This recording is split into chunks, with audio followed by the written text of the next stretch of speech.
stand a chance here. So a freebie for ASTER. Beastmaster with a troll creep and 2 boars. They don't need to risk anything by putting a hero in range of that tower. Just let the summons do it, stand back.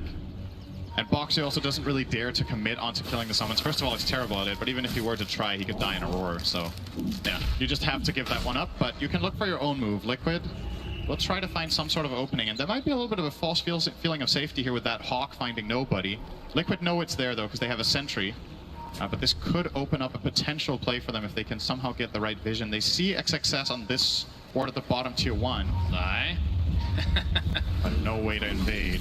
Yeah, so it's just going to continue to be farm session here. As I should mention, Baboka, you did bring up the potential Aghanim Scepter. It is not a carry Naga, of course, but be able to get the ensnare on the Rolling Thunder. But I mean, it feels like Pango does go shard every game anyway. Yeah, then you ensnare the Night Stalker instead, which is true, mega high impact.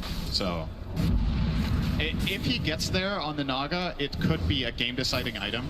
Usually support Nagas will not get this until pretty late, but given the map control that ASTER have and the way they're playing, if they just keep pushing out these lanes with the Beastmaster, with the Primal Beast, and Naga gets to jungle like this, I mean, you get there eventually.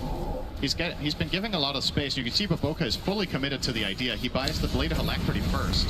Thought they were going to go for Monet, but instead they find Ori, who easily gets out thanks to his onslaught. So gank attempt from Liquid is thwarted. That's a Dark Ascension. So yeah, and it's a full 4 minutes until night. So Matu's going to be at a big disadvantage. And right, Liquid are going to try to put it to use here. Okay. So they're going to lose their tier 2 in all likelihood, but they can get this first Roche. It's just pretty much the biggest value they could get out of this insult when it fails to connect. Might be a contest. There's a smoke here from ASTER. Zay's going to get off the Rolling Thunder. It's only been an illusion to start. Baboka looking for the song, but he's getting controlled. Will they be able to keep it at bay? They do! And Mickey gets the Aegis.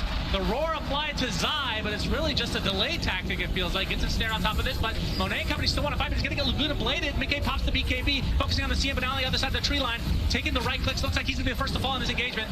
But Pango died on the other side, and now they're going to get the Night Stalker. Matu in a lot of trouble with the LSA. He's connecting. He's going to get saved as a result, or he's dead. Beautiful stun from Mickey. Centaur gets to stun on top of him now.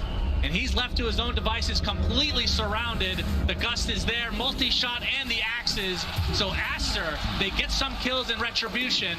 Liquid taking the Aegis away in some respect from ASTER. Yeah, what a great fight from Matu that was. Just perfect armlet toggles, keeping him alive 2 times in a row. So at the very least, Liquid get out with him alive, but they do lose their Aegis and the second life on Lina, so can't really consider it a true win. At the very least, they don't need to worry about the Roche going ASTER's way in the next minutes, but ASTER, I think, still should be feeling pretty good about this overall exchange, considering the song didn't get them the Aegis contesting, and they roared the Pango, I should say, just to save the Naga, so they didn't have this for the Lina or for the NS, which also prompted Liquid to feel strong in this fight, right? But keep a look at Matu here. So first the Pulverize here comes out, no follow-up damage is available, he's frostbitten. Is going to toggle out of this one with Monet's shot midair and the charge. Yeah, we're back to another live. Fight. Hold the horses here, Cinderin. Looks like Siamese Cat's going to be the first to fall, and now XXS is the one that's completely surrounded, so wrong territory for him. Matu gets credit for that one, and he is very close to a BKB. Well, that was a killing spree, so some extra gold on that one for NS. 100 gold to go. Still another 2 minutes in the nighttime. So he should have his BKB in his inventory with nighttime still here. Yeah. If Liquid want to try to take advantage. Of course, still has Dark Ascension. And it does have the shard, by the way, so has been eating creeps. So I guess he went for the casual Ogre Axe into shard, and now is finishing BKB. Yeah. I guess he changed his idea, changed his mind halfway. Seems like a little bit of a weird way to do it, but... Well, that Ogre Club, it seemed to save him in that last fight. I guess so. Extra HP is pretty nice. Oh, XXS close to connecting the roar there, but not quite. Locked out, but yeah, Liquid not wanting to engage, it looks like. Very even game. And ASTER showing some balls. I mean, they fought despite not getting the Aegis. Yeah, not and having throwing the roar in the Pango, yeah. Yeah, no roar as well. But sometimes, even with key cooldowns in Dota, if you have the right angle and you get to take the initiative, it can work. And I don't know if you would consider that fight successful for either team. It was kind of a draw, but you could see where ASTER were coming from. The fact that Pango roll is down is very important for especially the Primal Beast, who now has BKB. So the next fight will be of a totally different nature coming out from Ori. Liquid might choose to smoke here. They are grouping up forward. They will. ASTER in a strong offensive position down here, pushing the tower with Ori in front. They have the ward covering the back angle. And they're going to expect Liquid to do this because of the no heroes on the map. They have the prediction that this play is coming. Liquid do have Dark Ascension, though. His smoke gets popped. He's going to pop Dark Ascension, but he's the focus. He's going to get roared inside his BKB, so he mitigates a ton of this damage. Now XXS is the one stuck basically on this cliff area. He's going to get right-clicked down quite easily. A nice kill to start things out for Liquid. Zai on the other side here is Laguna Blade's going to find Siamese Cat, so just like that, it's 5v3. Now Mickey pops his BKB. Ori kind of the no man's land. His team still has Song available if they need to pop it. They will. Mickey, his BKB runs out, and the rest of ASTER are going to be able to walk away, it looks like. Outstanding fight from Liquid there. The BKB usage was just perfect, right? Matsu gets it off before he gets roared, and Ori thought he was going to connect on the roar outside of BKB, so he committed all his stuff to go in on the Beastmaster, or sorry, on the Night Stalker, together with Beastmaster. That play fails. Then Beastmaster's isolated and gets killed. Pango, in the meantime, is completely cutting off Drow from the entire fight for like 10 seconds. We're going to see the replay here. So look at this. This BKB crucial, right? Otherwise, Ori plus XXS and the Drow probably just kill off Matsu, but he stays alive. And now Pango on the bottom right is just rolling Drow out of the picture, quite literally, the entire fight until he finally gets to turn around now, but the fight's already over. This play was kind of crazy for Ori. I don't know if he accounted for if he thought Mickey had used BKB. It turns into a BKB trade in the end, which isn't all the worst for him, but yeah. 2K lead now for Team Liquid. And the Aghanim Scepter for Baboka almost there. 80 gold away, and he'll be able to ensnare the Rolling Thunder, as we've said. And of course, more importantly, he'll be able to reel in enemies, Cinderin. Yeah, we haven't seen that used very much. And if we have, we've forgotten about it. I like the concept, but it definitely needs... It has not been very favored to do in the song. Yes. I mean, other than that, the axe is great. Like, we're going to see here very shortly why that is. Yeah, so Zai is not buying the shard that Toby talked about as kind of a pseudo counter to ensnare Axe, but he's going Lotus, which is another way of solving it. Doesn't have it yet though, so this coming fight could be a big surprise factor for Zai, where he's relying on going in on the Drow. If he gets ensnared and Drow gets to focus him for a few seconds, he dies. The fight's going to be of a totally different nature than the last one. Yeah, I mean, that's the downside of Lotus, is it's way more expensive than Shard, obviously, and he is pretty far away. The upside is he can use it on NS if he gets ensnared. True. So that is a pretty big help. He'll get both, I'm sure. Probably, yeah.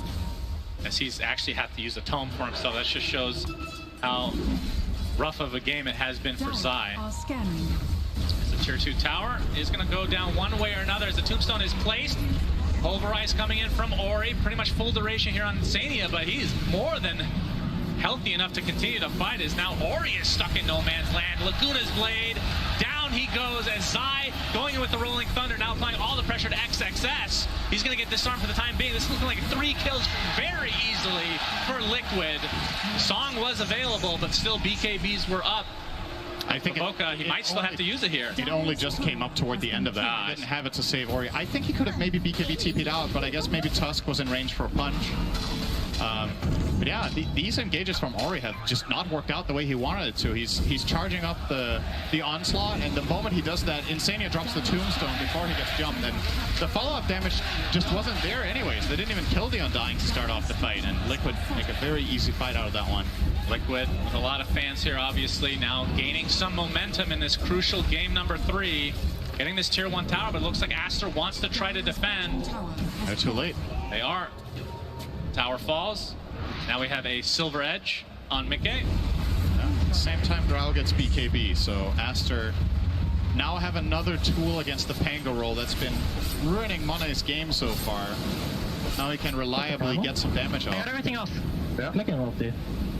They need to get the fuck out. He's gonna TP up on Primal too. Oh, he has no. I'm running it. I'm running Oh, it. yeah. Kill Primal. I'm killing Primal.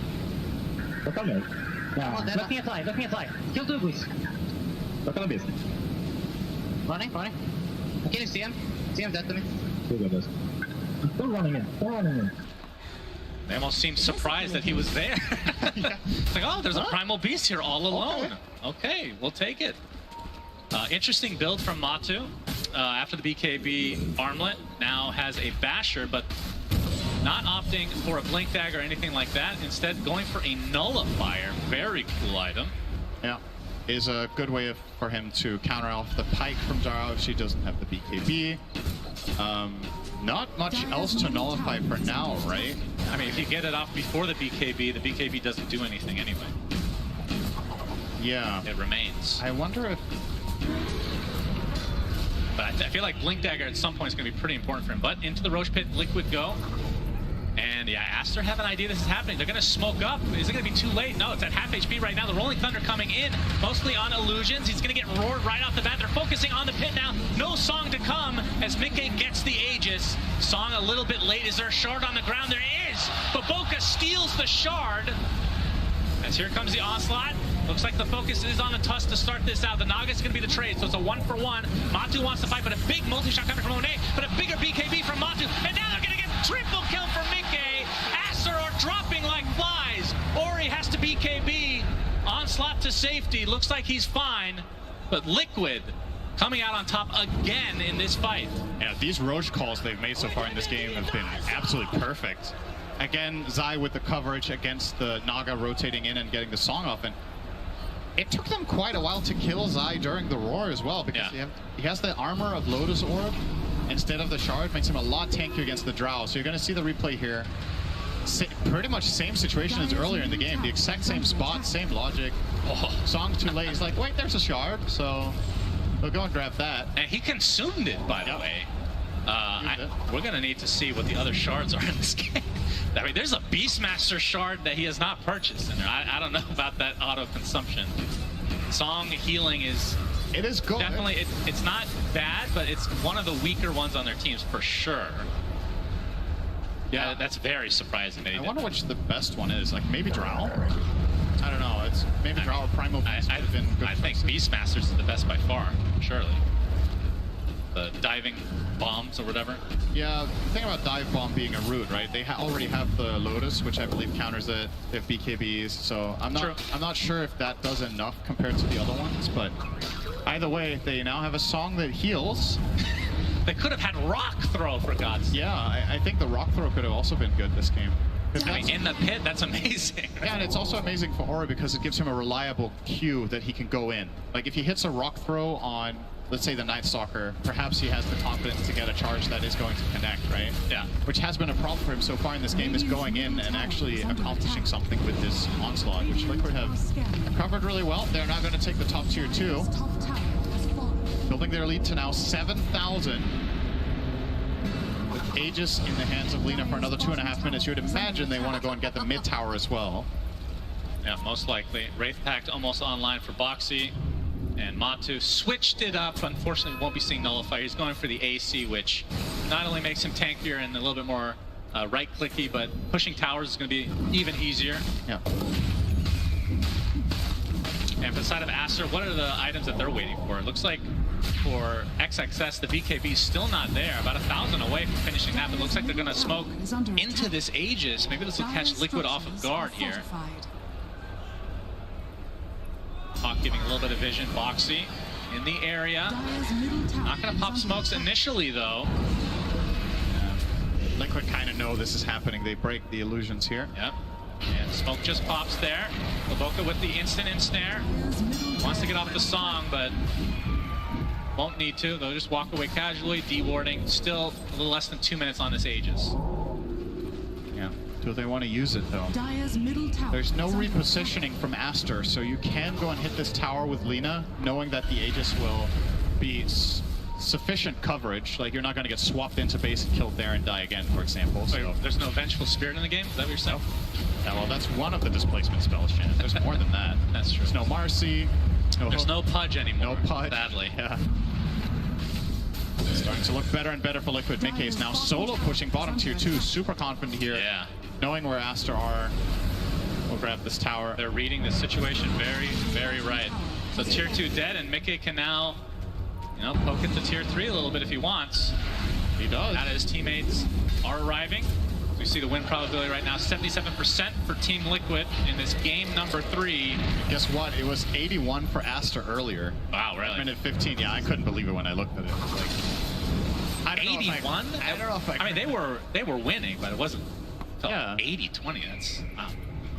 Surprising. So yeah, the Aegis looks like it's just going to be expiring the old-fashioned way. And is that because they just didn't have enough time? Is it literally nighttime related, perhaps? I don't know. I do feel like they could have put this a bit more to use, to be honest. I think there was a way for Mickey to push out a little bit more, but like you said, nighttime might be a concern. And also, if you're feeling in a pretty good control of the game, this is maybe the one way you give ASTER a big comeback, is setting them up for a successful kill in their base into Song and more kills, so when you try to escape. This way you can just keep controlling the map. You're closing in on the AC on Night Stalker as well, so that's going to be a part of the next fight. He's coming out now, as a matter of fact. So yeah, they're just keeping it cool. It's obviously a huge moment for them. This is a top 3 at TI. Yep.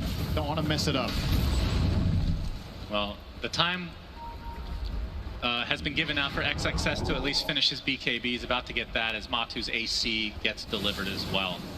So some potential power spikes coming in. I mean, a fresh BKB, pretty important, but it is a Beastmaster. Yeah, not sure how impactful this is really going to be. It feels like he's been able to get his roar off the last fights anyway. So I don't really know if this is going to be very noticeable compared to the Night Stalker AC, which is definitely a big bump up in strength for Team Liquid. Scan coming out, it's gonna miss, but onto the high ground they go. Siamese Cat is completely isolated now. He gets destroyed inside with a huge rolling thunder onto 2, forcing the BKB from Monet, as it looks like Baboka will be the sacrifice. So 2 quick kills for Liquid. Tombstone has been expended along with the Dark Ascension. And now the high ground they go. Both supports for ASTER have buyback. Here comes the pulverized BKB from Ori. Instant roar, but there's the Lotus Orb reapplying it. And now the BKB from Matu, able to walk away from the Song relatively easily, but actually stuck inside here. He gets reeled in to the high ground. I never thought I'd see it. It proved nothing. It didn't even matter, Cinderella. Mickey. He's going to right-click a bit onto the tower, but now that the reeling is down, there's nothing to fear for Liquid. In a 5v4 situation, Zai with the Basher, so the swashbuckle becoming much more fearsome. I wonder if he's going to go for Axe next just to ramp up on that, or if he will get another defensive item like Lincoln's. But yeah, another huge moment for Liquid. Die back on Naga. They lost absolutely nothing there, Liquid did, right? Nope, nothing at all. And now they're, again, with the map position they have and the amazing warding they have, they are in a really good spot to maybe get the next Roche. You see this roll from Zai, just forcing the whole situation. Has to BKB on Monet, and that means he won't have that in the follow-up fight here as Naga returns to the fight. I was hoping we get a replay of the relay, if I'm being honest. Really hype. Good initiation from Ori, though. And they just don't have enough damage. He's too tanky. Indeed. Drow is not quite there yet. Wait, we're gonna, wait, reel in, wait. There it is! Unbelievable! And then he dies. Very dangerous fish to reel in, no doubt about it. Because like you said, Roche is probably next on the list here for Liquid if they can continue to have this map control. We won't know for another 10 seconds when it spawns. As now Matu is eyeing the nullifier. Is it just for the Hurricane Pipe? Oh, there's also a Ghost Scepter on Siamese Cat. Yep. I don't think there's any Yules though.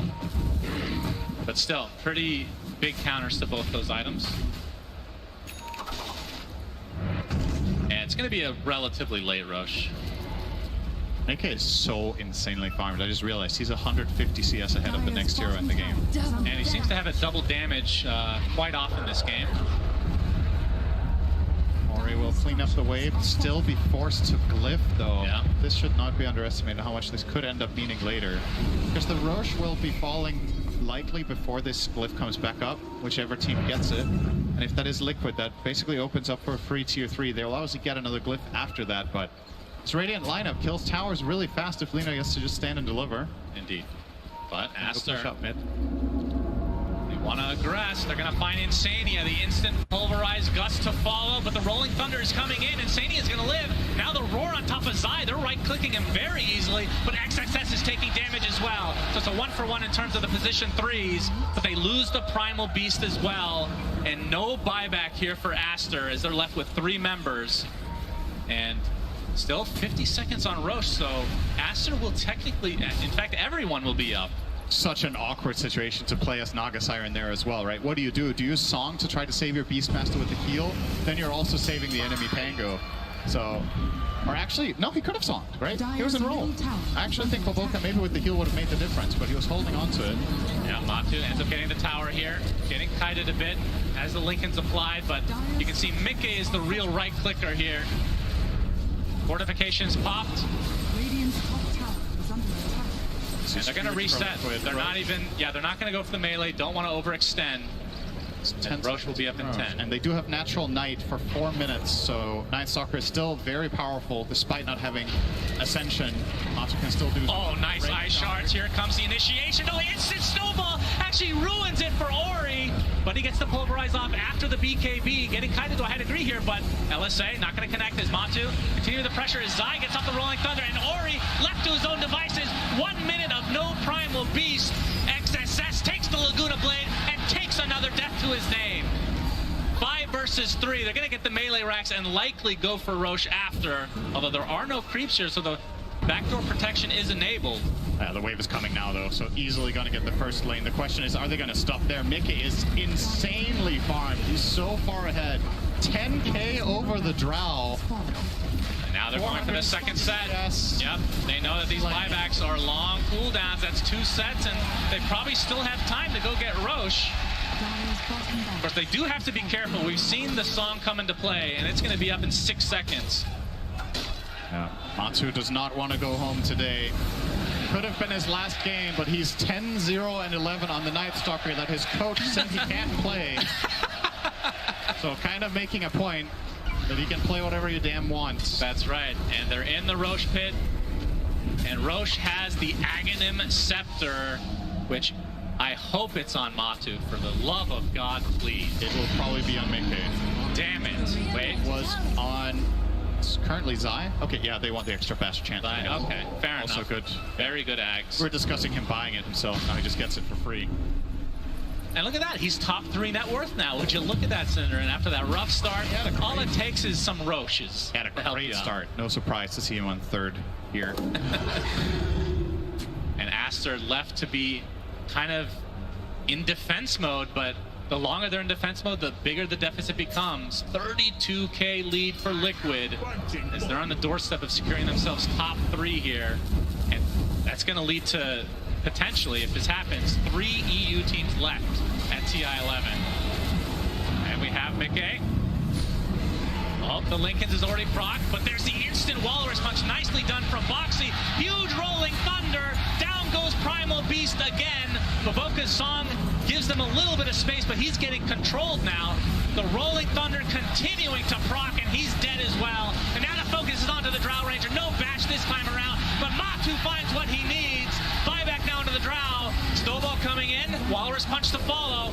How much do they want to dive here? Freezing Field gets canceled. CM has to buy back into the game. Ice Shards, not enough to keep them outside the fountain, so Liquid forcing themselves to go for the mega creeps. And Liquid looking extremely, extremely good. And we talked about the momentum from the last 5 days. It has definitely continued here today. And on to the zone, and GG is called. Team Liquid move on. ASTER eliminated from TI11. Yeah, we had no idea what to expect out of this game. Some very different drafts. Boboka on Naga, we have Matu on Night Stalker. But the constant that has been working for Liquid so well in the playoffs, Mickey on the Lina again with an outstanding performance. Insane farm, insane damage, output, lane push, the whole shenanigans. He did an amazing job this game. Liquid can be so proud. Top 3 secured.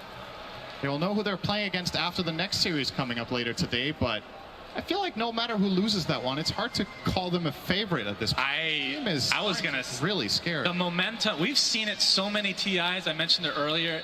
This is a team you do not want to play against right now. You could put Night Stalker position 1 for God's sake, and it worked out here for Liquid. Let's go to the panel and see what they have to say about Matu and the rest of Liquid's performance.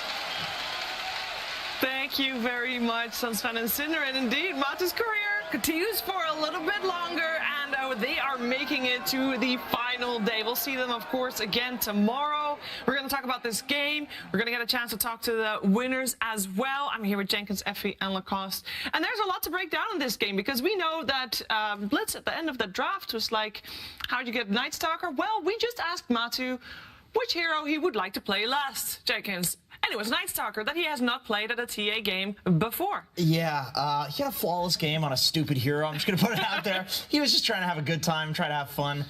It clearly worked. I'm kind of thinking that next year at TI, perhaps the meta, instead of, you know, Yatoro with the bald meta, retirement might be the meta coming out, because Matu's performance in this game was absolutely amazing. I mean, I think all of Liquid stepped up. Like in every single fight, Zai was jumping the backlines with his role. We saw twice he saved the Roshan. Insania, of course, he's probably the one making the Roshan calls, as we heard in the True site. Mickey, he functioned as the true carry this game, even though there was a flawless game from Matu. And Boxy, he's playing his Tusk. Like, the guy had some insane shards this game, just like he has in other games. Absolutely. Like, the front line of Team Liquid in these games, like positioning, understanding who needs to soak up the damage, whether it's a Night Stalker with using the BKB, getting roared, and then Pangolier has a free pathing in the backlines. Like, ASTER just did not have enough damage that goes through BKBs. Once they pop their BKBs, ASTER runs, and they're already man down, maybe even 2 man down, and it makes the fight so very difficult.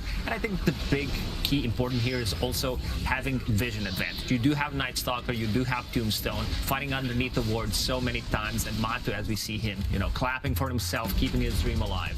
And genuinely, it was such a great Night Stalker pick.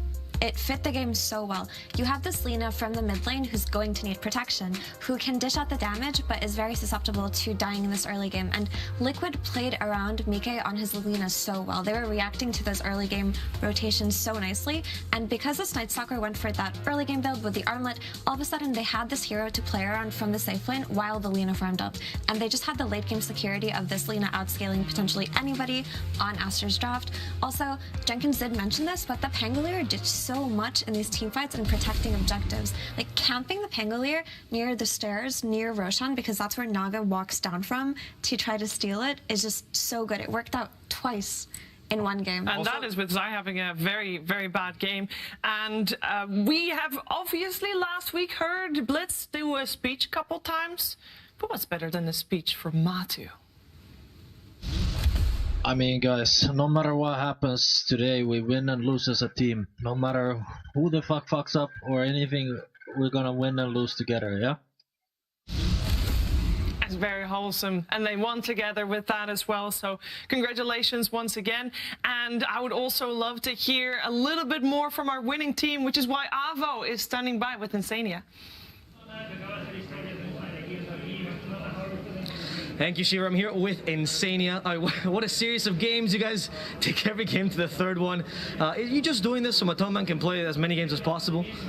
I mean, I wish it was intentional. It's not. I think they had a really good draft in game 2, and the Sunday night kind of caught us off guard, I think, and we didn't really have a nice answer to it. So they really got us in game 2. It was nothing intentional there. And they're a tough team, you know, like it comes down to very small margins. And I think they really had us there. In the first game, you guys managed to beat the sniper pick as well, which was a big thorn in the side for a while. Was that a bit of a morale boost for you guys? Did you come in confidently against that pick? I think game 1 went a lot according to plan. Maybe not gameplay-wise. I think having the 5-day break, we were kind of a little bit nervous, I think, when we started playing the game, but like halfway through the game, we got comfortable again. And you remembered, like, it's the same event we've been playing the entire way. Right. So yeah, no, game 1 went pretty well, I think. Yeah, Sniper, I don't know, it's a good hero, but I think we had good answers to it. And finally, Matu, with the last pick, the Night Stalker, a new pick for him at TI. Was that a little bit of a pocket pick you had prepared in these final days, or spur of the moment kind of thing? I'm trying to think if we actually did scrim it during these days. I'm not sure, but he's been playing it for a while. Like, he played it back when there was like this big puck meta. He would play it mid. So it's not a new hero for him, per se.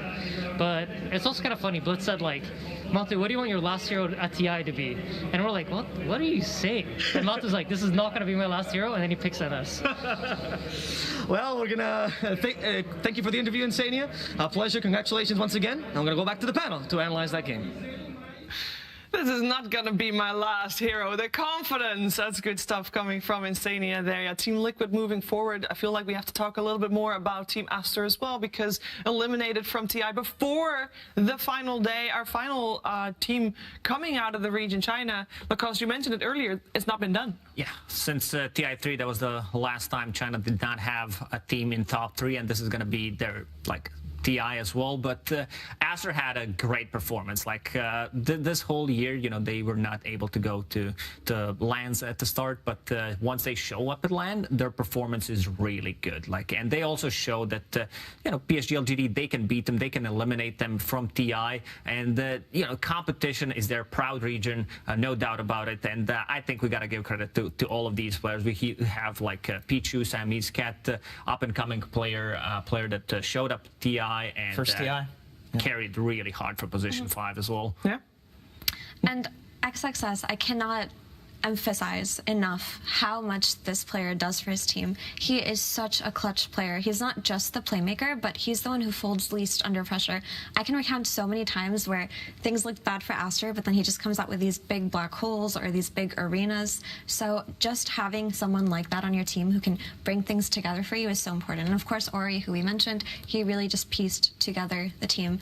I think ASTER should be really proud of their performance. I remember in an interview, Monet said that once they were at Arlington and they heard the crowd cheer for the first time in a very long time, it just re-energized them and it gave them the excitement and the motivation to just play well. So I really hope that they can hold their heads up high and be satisfied with the results they got today. Yep, XXS and Baboka. I just hope we get to see them together again next year. The greatest bubbies in Dota 2 history.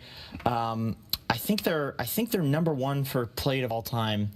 Or is that for teams that still exist? Because I know there's, you know, Dendi and Puppy, and I think maybe they're like 3rd of all time or something like that. I know that they surpassed Fly and No Tail at some point, because I know that I think they are #1. I think they're doing really well together. At the very least, for the teams that still exist, people that are not retired, like these guys are the greatest of friends, and I'm happy to see that they still have the synergy after all of these years. They've got some, you know, young up-and-comer in their team that's, you know, giving them the energy. They've got the coach who's played 9 TIs. This is the 10th TI. And yeah, I have high hopes for them next year because they finally broke the curse. And this is the first year that we're seeing them break the curse. Usually it's some LGD at this point, and ASTER is the team that loses, you know, maybe 7th or 8th. We'd be impressed by them. But next year, I think there's good things for this team coming. Yeah, this is already a better result than they've had so far. Monet, of course, he did come 3rd earlier, but the rest is top 6 max, or as you heard from my panel, Pichu is the first TI he's played at. 4th place? That's amazing. 4th place is insane. Lanham, his highest position as a coach. He did come 2nd at TI1, but you know, it's a pretty formidable team, and I'm looking forward to seeing what they can do next year. But first, I'm looking forward to hearing some final words from them as Avo is standing by with Baboka. Thank you. Here with Baboka, and you guys, for Team ASTER, there's been a big redemption year, especially in comparison to last year. We've seen an incredible improvement for you guys, both in majors and TI. How has this journey been for you guys? How do you feel about all the effort you managed to put in and seeing the fruits of your labor finally flourish? ASTER 在这一年当中有很大的进步，无论是打 Major 还是本次 TI。然后在这一年的努力当中，看到现在这种成果，你觉得自己的付出有成果了吗？我觉得我们整个这个队 ASTER 都尽力了吧，但是我们就还是差点吧，就是我们就没怎么经历过这种比较激烈的时候吧，就是还是有点太急躁了。I think as a team, ASTER tried our best, but as a team, we lacked the experience and we didn't play to our fullest. Is there anything you'd like to say to all the fans that have supported you throughout the year and will continue to support you after this TI performance?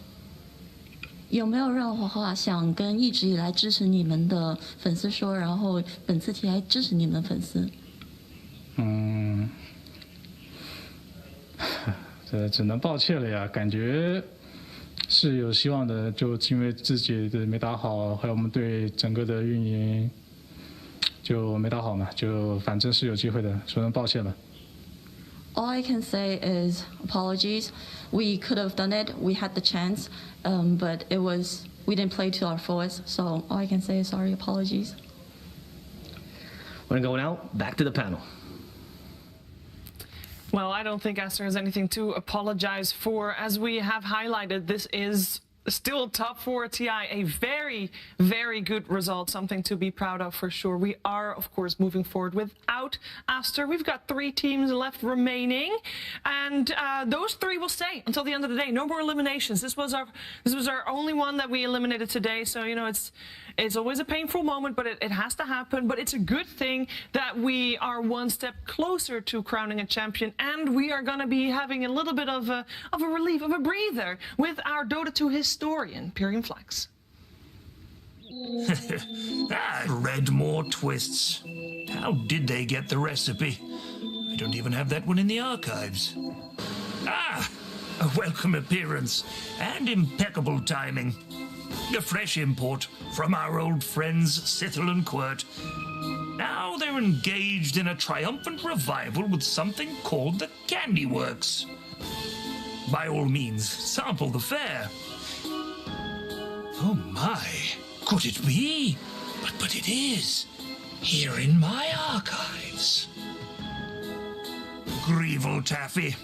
Exceedingly, no, astonishingly, cosmically rare. It would have to be. Can you imagine the nightmare of maintaining a healthy supply of Grievals? Records suggest only Roshan even likes the stuff. But I have also heard a different tale. That Roshan's not the only Dota beast beset by a craving for... So, how about it, pro players? Remember when you first played Diatide? All I can say, like, the first Diatide was kind of epic. I feel like that was like the best mode ever released. It was like 2013, 2014. These events I used to have like play with a lot of friends, and I used to look forward to the holidays because there would be some cool event that comes. It's also might be good at team building. Good. Was that? No, the very idea is absurd. Technical difficulties strike even the best of us. A coincidence of little concern. Bring on the next dapper guest. One who surely remembers when.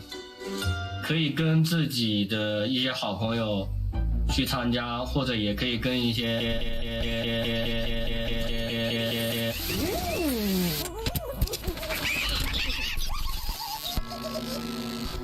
Oh, bollocks, that's right.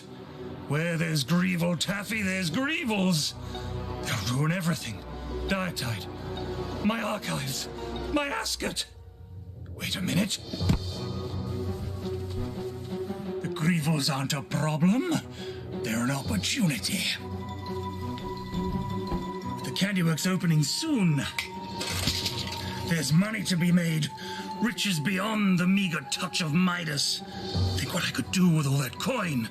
I could expand the archives. Even consider paying the help. They've angered Roshan. We'd best get out of here before he pulps our gravy train into useless bits. You there, intern. Saddle my fiercest penguin. Tonight, we ride for gold. We ride for Taffy. Punch Grievals. Destroy your enemies. Ride a penguin. Diatide is back. Oh, you love to see it and you love to play it. Looking forward to that for sure. Looking forward also to the Dota 2 that is going to be played very soon. We're going to just close the book on the series we just watched and look a little bit ahead. We've got 3 teams remaining, Effie. Yeah, and all 3 of these teams are from Western Europe. The top 3 teams at TI are the teams who, at this point, know each other the best. They've spent the entire year playing against each other in pubs, in scrims, and in LANs. And I think it's no surprise for me personally that the top 3 of this tournament are the ones who attended the most tournaments this year, as other regions weren't really able to get to some of the majors because of certain reasons. They did also play like 2 teams at the top 3 at the international are last chance qualifiers teams. So they did play some extra games. They did manage to get here, get the meta, and kind of form the meta for themselves and also for the rest of the teams, which is kind of impressive.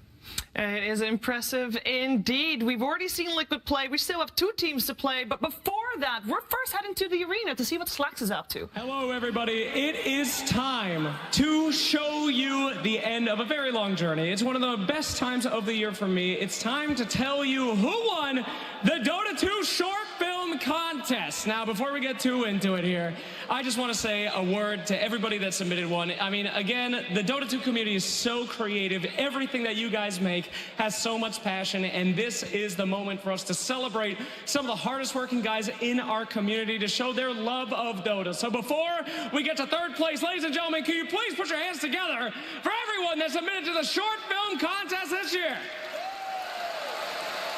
Thank you so much. I'm sure they appreciate it. All right, well, time to get into it then. In our 3rd spot, it is a very exciting video. It was done live action, which is extremely rare, and it's very hard to pull off without being cringe. As you can see, me up here, completely cringe. So let's go ahead and take a look at our 3rd place winner.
I think he's gone.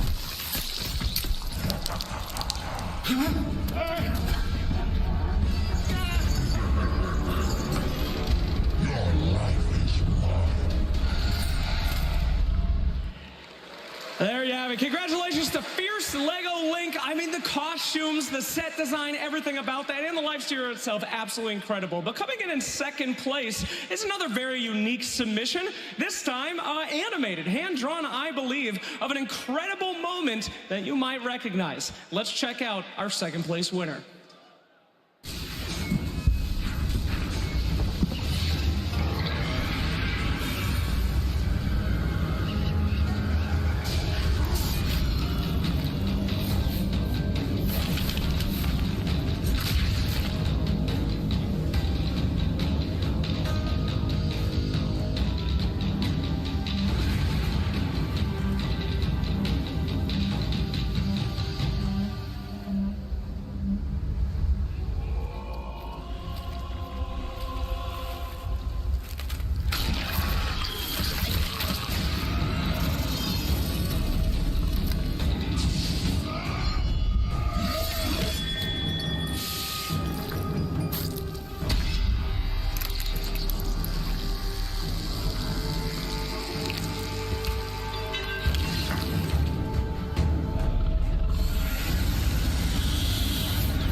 And there you have it. Congratulations to 2D.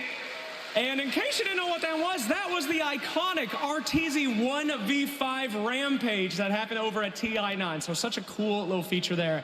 And the time has finally come for us to reveal the first place winner. Guys, please put your hands together for one of the best SFMs I have ever seen. Let's take a look at our winner.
Ladies and gentlemen, give it up for ForFun, who is now a multi-year winner of the short film contest. An absolute fantastic job there. And again, guys, it is so great to see these short films come out. Such creativity, such incredible, artistry coming out in so many different ways. So thank you again to the community for releasing those. Congratulations, ForFun, on your $25,000 first prize. But short films are not the only creative things that the community does. No, in fact, just as creative is the world of cosplay. Ladies and gentlemen, welcome to the cosplay competition at TI11. Fantastic. And I'm not alone here, my friends. I do have several friends here, co-hosts, judges, cosplay aficionados themselves. Alodia, hello. Hi, Slacks. Love the energy. But before anything else, for you to participate here with us, you gotta wear a costume. Are you game with that? Yes, absolutely. Please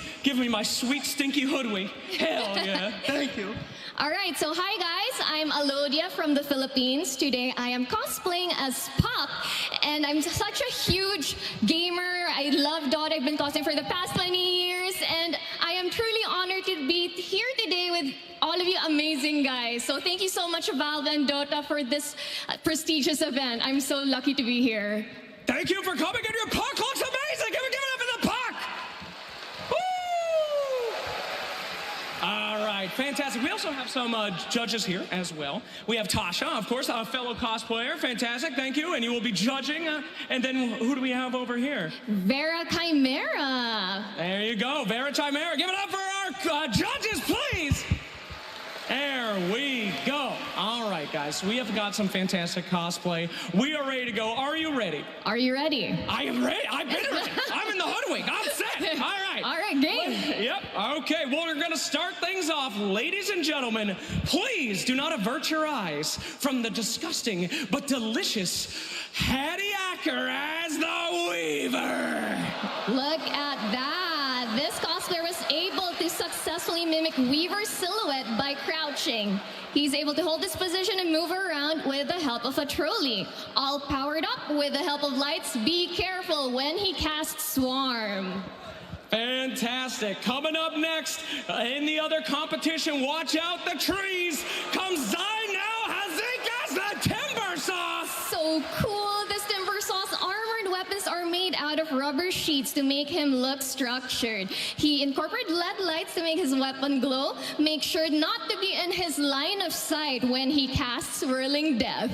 Fantastic. And coming up next, it is Fish Ice as the Hoodwink. Okay, I thought what? You're stealing my Hoodwink. Wow, that is beautiful. Now you win. It's your twin.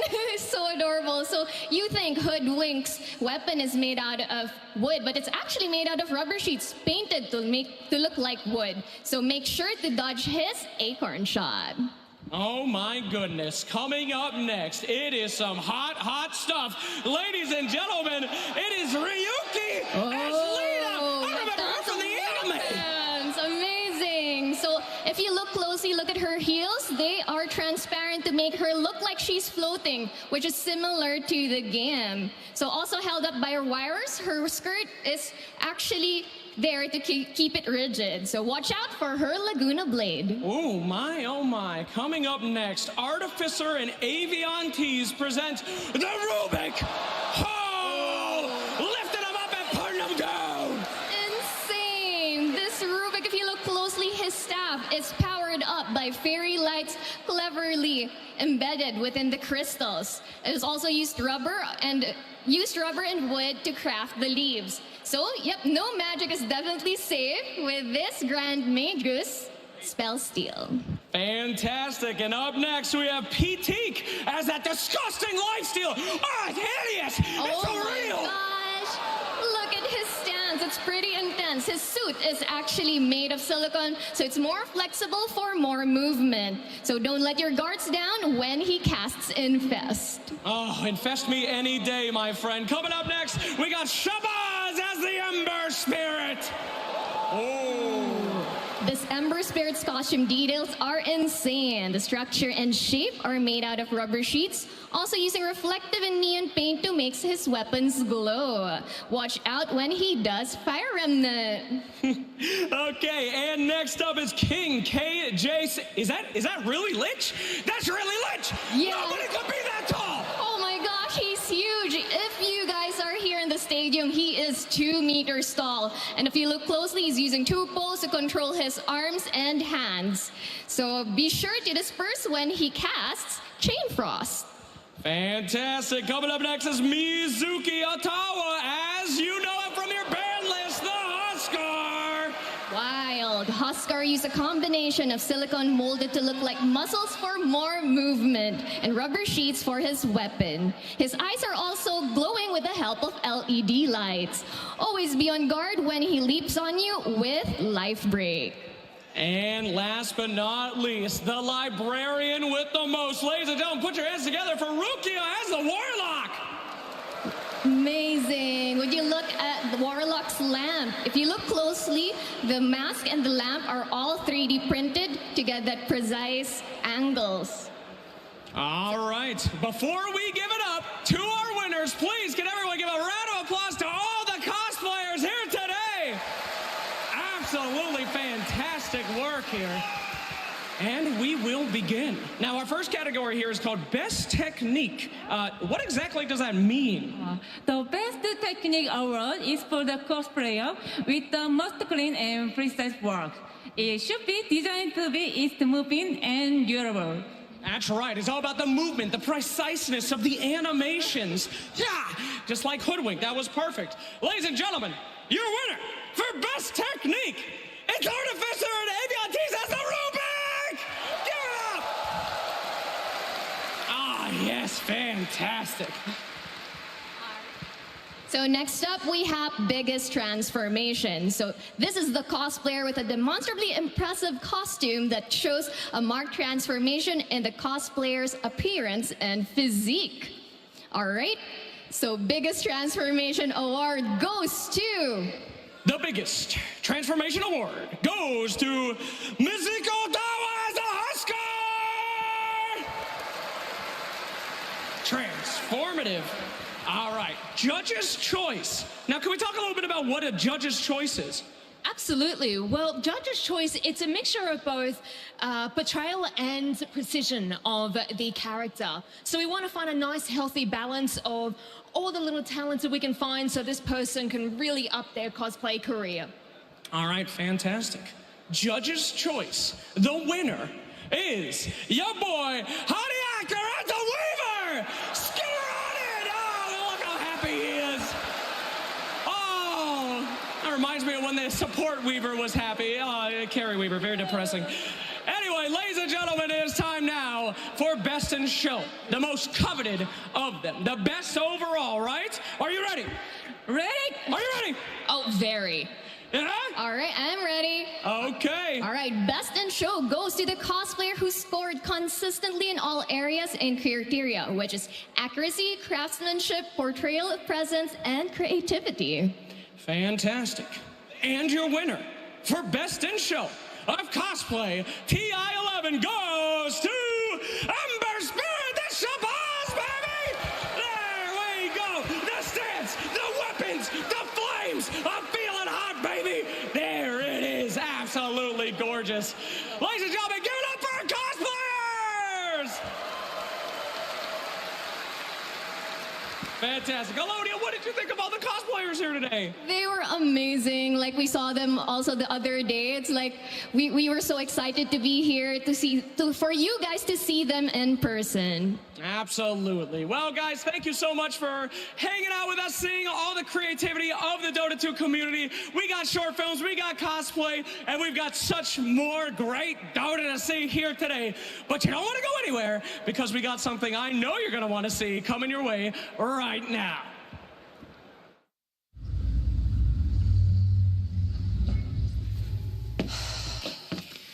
We've been waiting here for like 2 hours. What is going on? I don't know.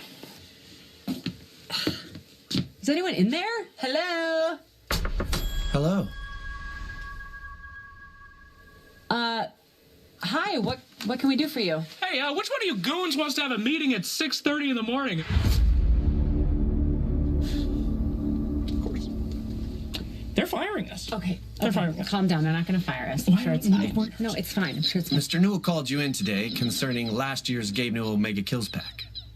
Okay, yeah, they're going to fire us. Okay. Mostly you, but... Listen, I have zero money, okay? I spent every penny I have on the battle pass. My wife has no idea. I sold the car, I sold the house. I needed the naked axe. Hold on. All right. Okay, we'll talk about the naked axe another time. You listen to me. All right. I don't give a shit whether you're naked or not. I'm going to get us out of this, okay? Okay. I got you, girl. All right. Am I back? All right. All right, listen here, Gabe N. If you so much as think about firing us, I'm gonna pluck every last hair out of that giant beard of yours and burn this building down with you in it. Do you understand what I'm telling you, friend? No. This is not a package deal. You want to fire her? I'm cool. Mr. Newell is amused. Yep. That's why this year he would like to record a follow-up to his greatest success, his Mega Kill Pack. But this time, it's going to be recorded by you two. Oh, that's great. All right, that's good. Yeah. You'll find scripts personally written by Mr. Newell himself on your respective stools. All right. One for Casey and one for Jack. Jack, it's actually Jake. Gabe knows that, though. We've worked together a lot of times.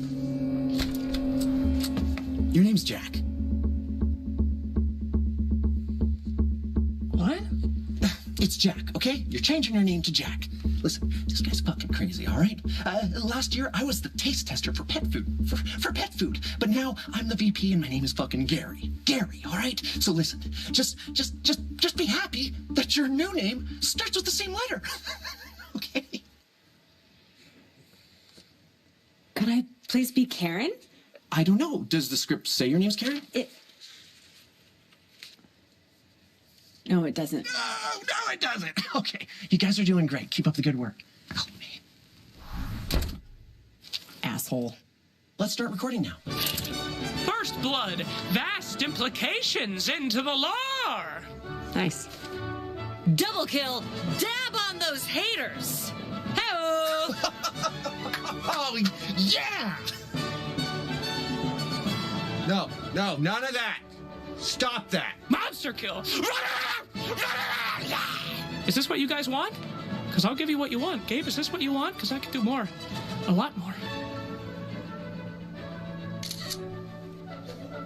He hates it. First blood. Do that one, but with no teeth. Okay. Unstoppable. Oh my God, this is awful. Are you guys liking any of this? Because we both know it's not working. I think everybody knows it's not working. Be cool, man. Unstoppable. Rampage!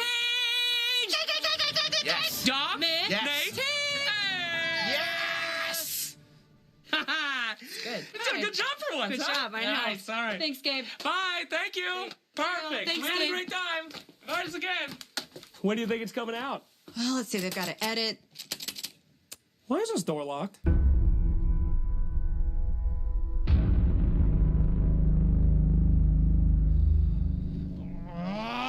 How long is this gonna take? I don't know.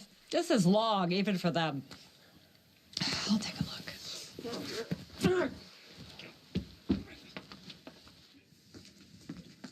Hey, how much longer are you guys gonna be? Gabe?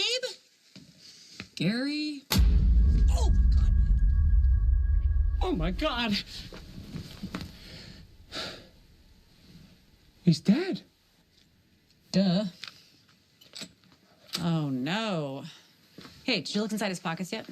Oh, okay. Going straight to the looting. Yeah, why not? Pretty standard. Ah, this tracks. Of course.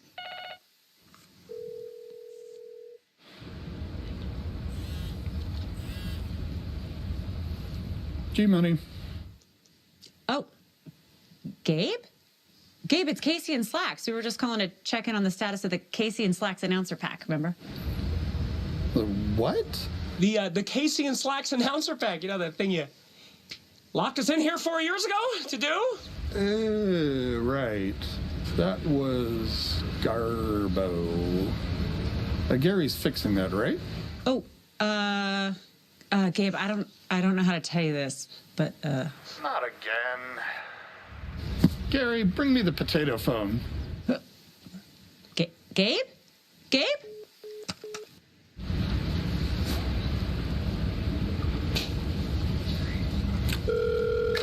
Gabe Johnson here, founder and CEO of Aperture Science. Welcome to this phone call. Okay, man, it's G-Fat. Who? Gabe. Gabe Newell. I saved your life in Nam. Right. Yeah, choking on a hot dog. That was a dark day. What can I do for you?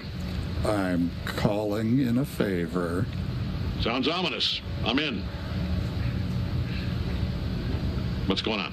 Nobody's talking. Are we still talking? Because I got a hot dog cooking. Okay, I'm hanging up now. In 3, 2, bye-bye.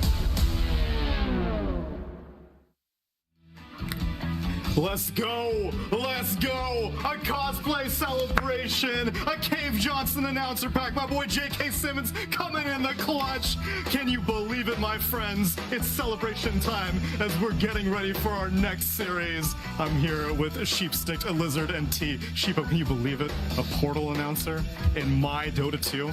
Dude, I'm so excited. I was just talking the whole time. First because I thought it was Slacks and Casey, but then I thought it was Cave Johnson. Whew. I'm here, don't worry. We gotta get on to some more of the Dota, so let's close this party down. I know we're having a lovely time, but we have Dota to get to. It's intense times here. This is upper bracket finals. It's secret and it's Tundra, and it's going to be me guiding you through it. I've been given a little bit of a press release. James, we've had issues with James in the past.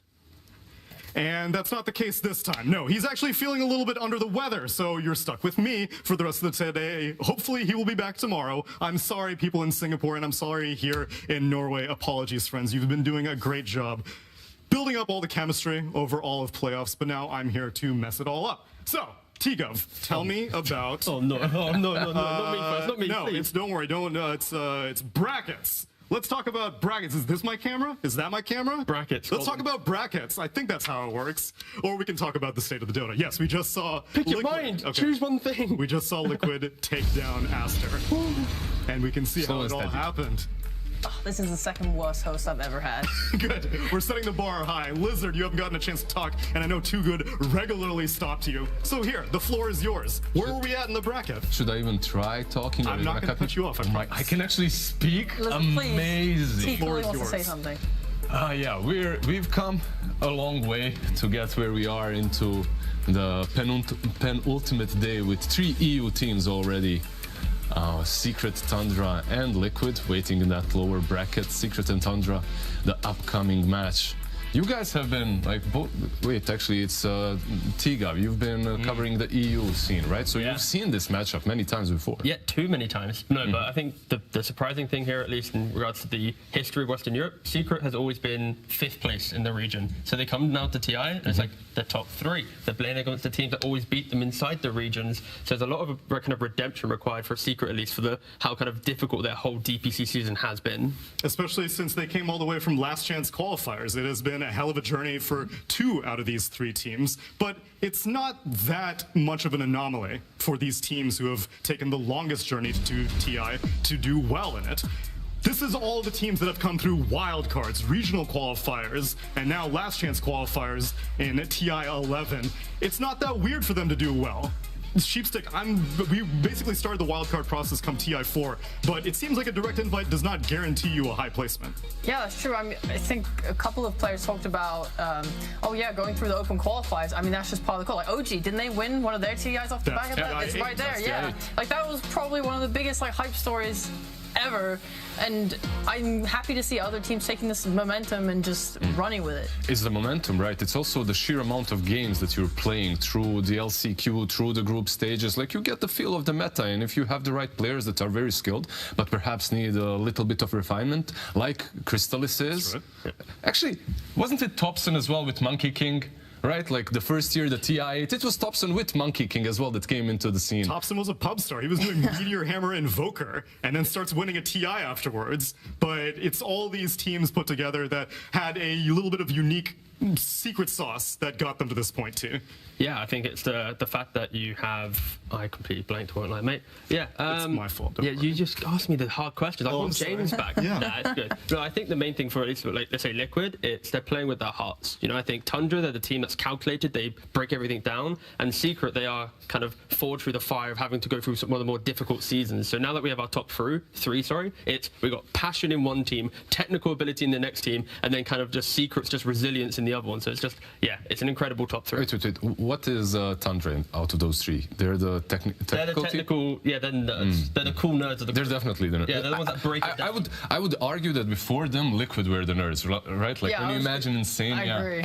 I think Tundra are the passion. Like Tundra is the team that works harder. They're more passionate. They care so much. You listen to them talk about Dota. It's like, yes, we spent all hours of the day scrimming, pubbing, talking to each other. Like they live and breathe Dota. Obviously, everyone that gets to this point in the tournament has, but they're very open and vocal about how much they love the game.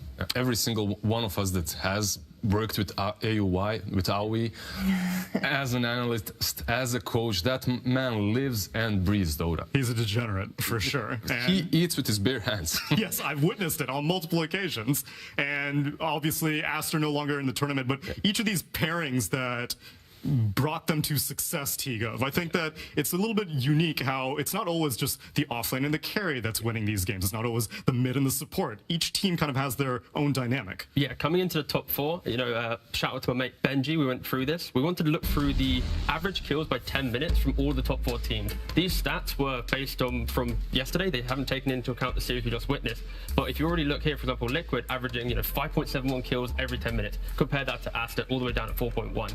The key thing here is look at Secret and Tundra. They're biggest contributors to this kill average. For Secret, support Joe, Zayats and Puppy, the 4 and the 5, they unlock their lanes, they rotate around, they make the map quite big.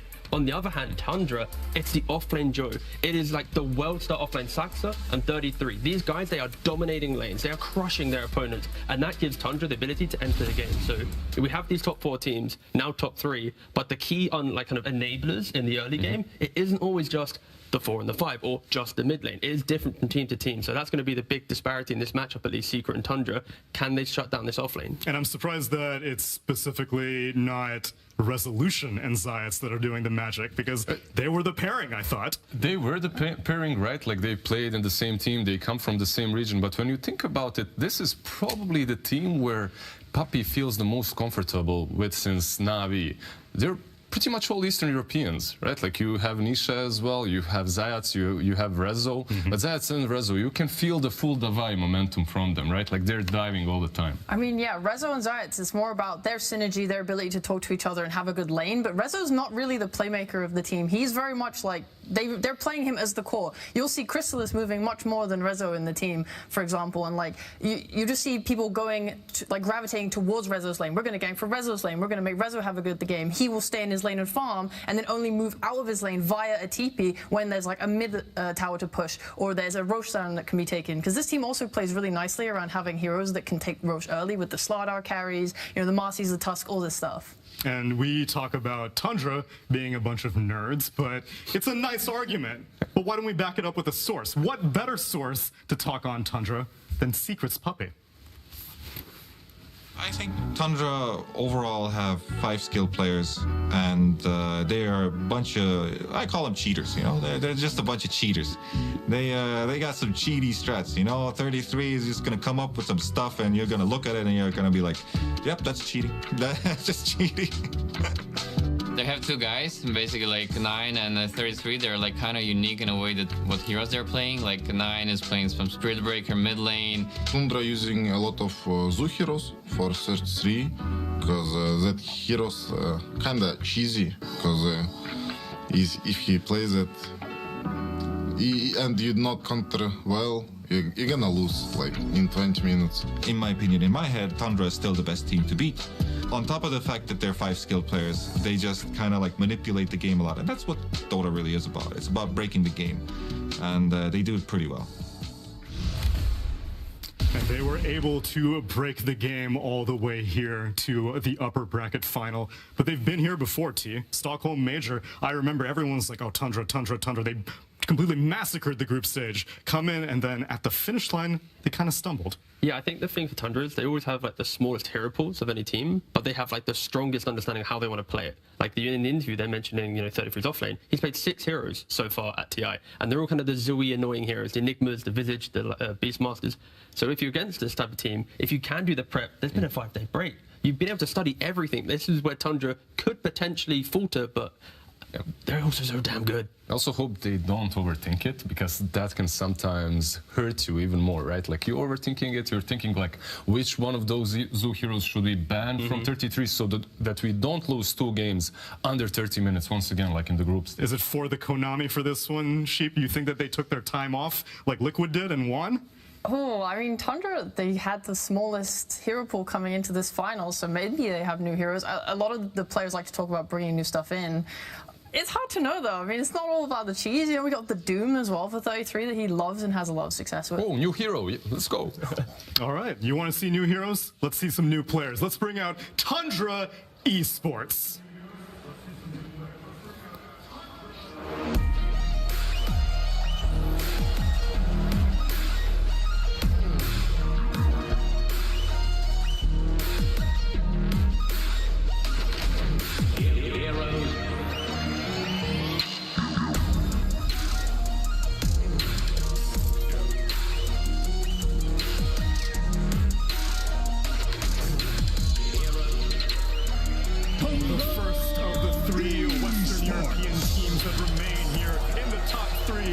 TI11. I say Western European though, but I broke up the British panel so I can root on my boy Snake King, doing it for the USA, repping NA, but he's gonna have a hell of a journey to go through as they make their way up the journey, because they are going to face off against Team Secret.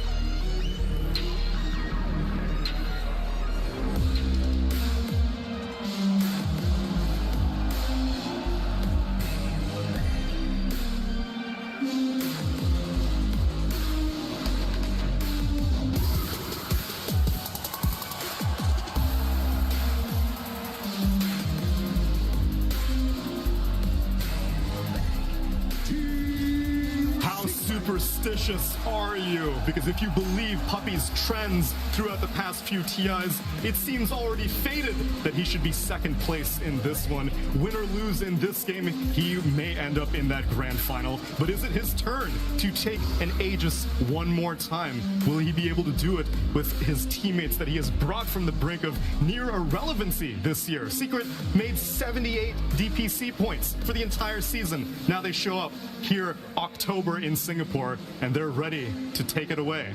Now let's see how they faced off against their opponents. I want to see what Tundra thought about Team Secret. Monet here to assist with the damage. Her BKB's already been used, but it doesn't matter. The cleanup from ASTER is here. The 5 for nothing. They will take that. Our first day, I would say, was not too successful. We had a series, series that we really thought we should have won, and we ended up losing them. Nobody really kind of played to their best. I'm used to sitting alone in my room with the PC, right? No distractions and just focusing on the game, and suddenly there's people screaming, crowd cheering maybe for the opponent, reacting to the plays, and it's just a lot of new stuff being introduced. So I think it's just, getting used to it is the most important thing. The stress still kind of gets to you sometimes. First upper bracket game against OG, where I played Slark. During the lane, I fed the first blood. Oh my! Wow, that was a crucial mistake for Skitter, staying up a little bit too long. When you're kind of dying on stage, and then the audience is cheering for the opposing team, you kind of have to mentally block that out, because if you let that get to you and affect you, you're just going to be on a downward spiral. He's got a BKB. Charge from behind. Jump out there. Ooh, this is interesting. Manage gets 2. The most important hero, Oracle, dies first, and Misha's gonna fall too. BZM has already lost his Aegis. Tundra, this charge in from 9 may have just set them up for a fantastic team. We really gave it everything this year. And Skeeter is completely uncontested. 1 by 1, he will just knock down these heroes, take away their agility. And also, I can say, just from individual point, I think every one of our players is now at the best form they've been in their life. I can say for myself, this is the best I've played. I feel very confident, and I think it's the same for my teammates. And when these things happen, it's just anything can happen. This is my first TI, first time I'm on a really big stage. For me, it's all about managing stress. I like playing against EU teams because it makes me feel way more comfortable, because we know them, as you said, so not much of a surprise if you play them. We kind of know what's gonna happen. We all accumulated so much knowledge over the years, try to learn from all the mistakes, and I think we managed to create a really good structure. I feel like we understand how to get to the top, and we are trying to prove it to ourselves and to the world.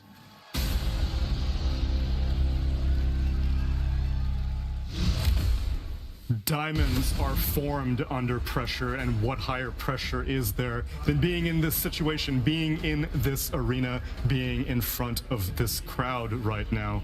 Some of the players on Tundra are no stranger to it, but some of them may not have made it to this point. At least the man standing behind them, AUI 2000, has climbed the mountaintop, and he knows what it takes to get here. And now, Sheepstick, we have to see how these two teams face off. They've done it a million times. This is a classic Western European DPC face-off. Yeah, and I'm mostly going to be looking towards this mid lane and how these players are able to make moves on the map, because it feels to me like both of them are quite space-creating players. Even Nisha, when he plays something a little bit more greedy, like a Lina or a Lesh, he either makes space just by, or makes farm for himself just by killing everyone and having a huge game, or he'll IMize, he'll get boosted travel on a Lina, he'll make sure he's always able to connect to his team and make moves, he'll go for that ether lens, the less greedy builds.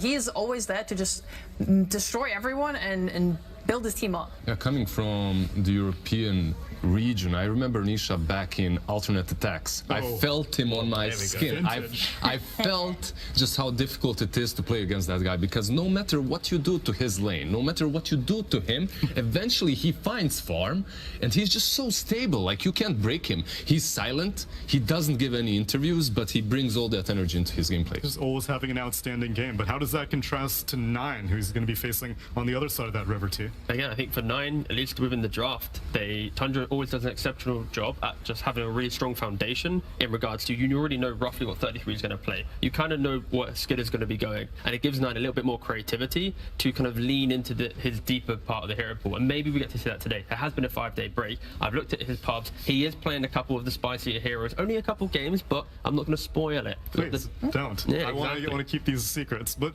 I know we watched the previous series, Sheep, and you were very like, oh, nothing's changed. It's the exact same. So did these 5 days, were they just there for people to take some time off? Well, I think ASTER like had a little bit of creativity there, and also we had that Night Stalker. But for the for the most part, it's like, oh, they're picking Leshrac and Marcy and stuff. But I like what you're saying. Nine does play creative stuff. I think that's cool. He probably might bring something else out, and he makes them work. Like his Tusk, he maxes Ice Shards and Snowball, and then he'll just go and gank somewhere, and then farm through the jungle with those two spells back to mid, and like he's always keeping up farm that way. To hijack Tsunami's question though, like they had 5 days, and Tundra, they're a known team for, you know, maybe... Say it, Lizard, don't sugarcoat it. Yeah, they flake at lands, right? Like it gets a little bit difficult. Do you guys think that these 5 days break might have been rough on them? I actually will go overthinking and I'm gonna say the opposite. Okay. I think that the 5-day break will give them the confidence and kind of the learning requirement to bounce back.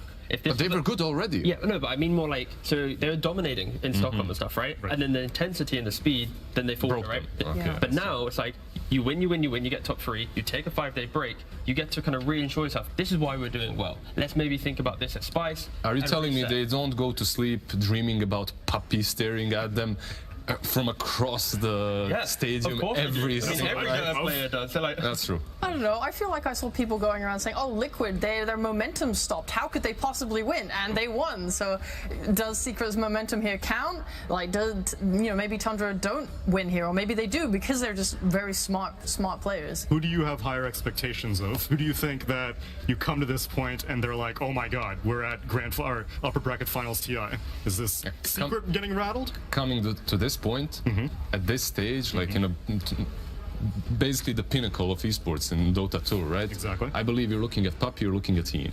Okay. Like they must have prepared something really nice for Tundra, because Puppy is that stoic Estonian. He doesn't mess around. He's like, if I'm correct, we win. If I'm not, we lose. And I'm sure that he figured out the correct way to play this series.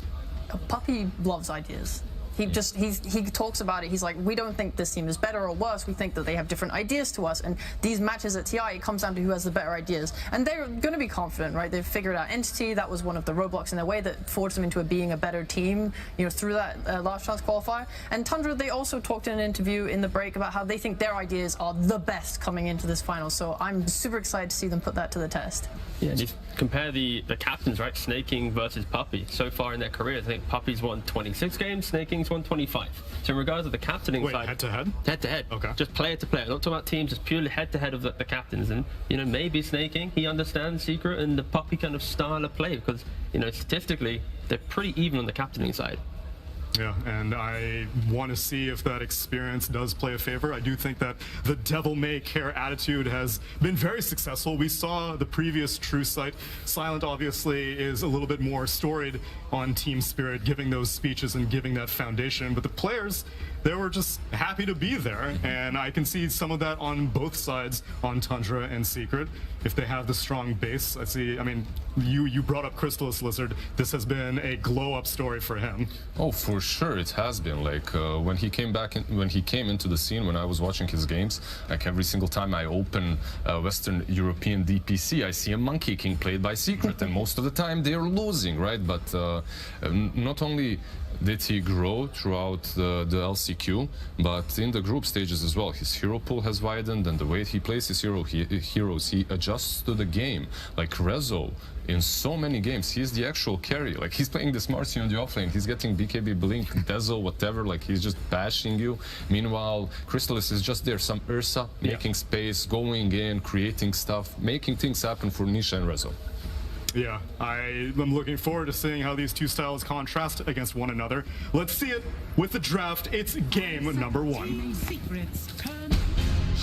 Tundra Esports versus Team Secret. Game 1.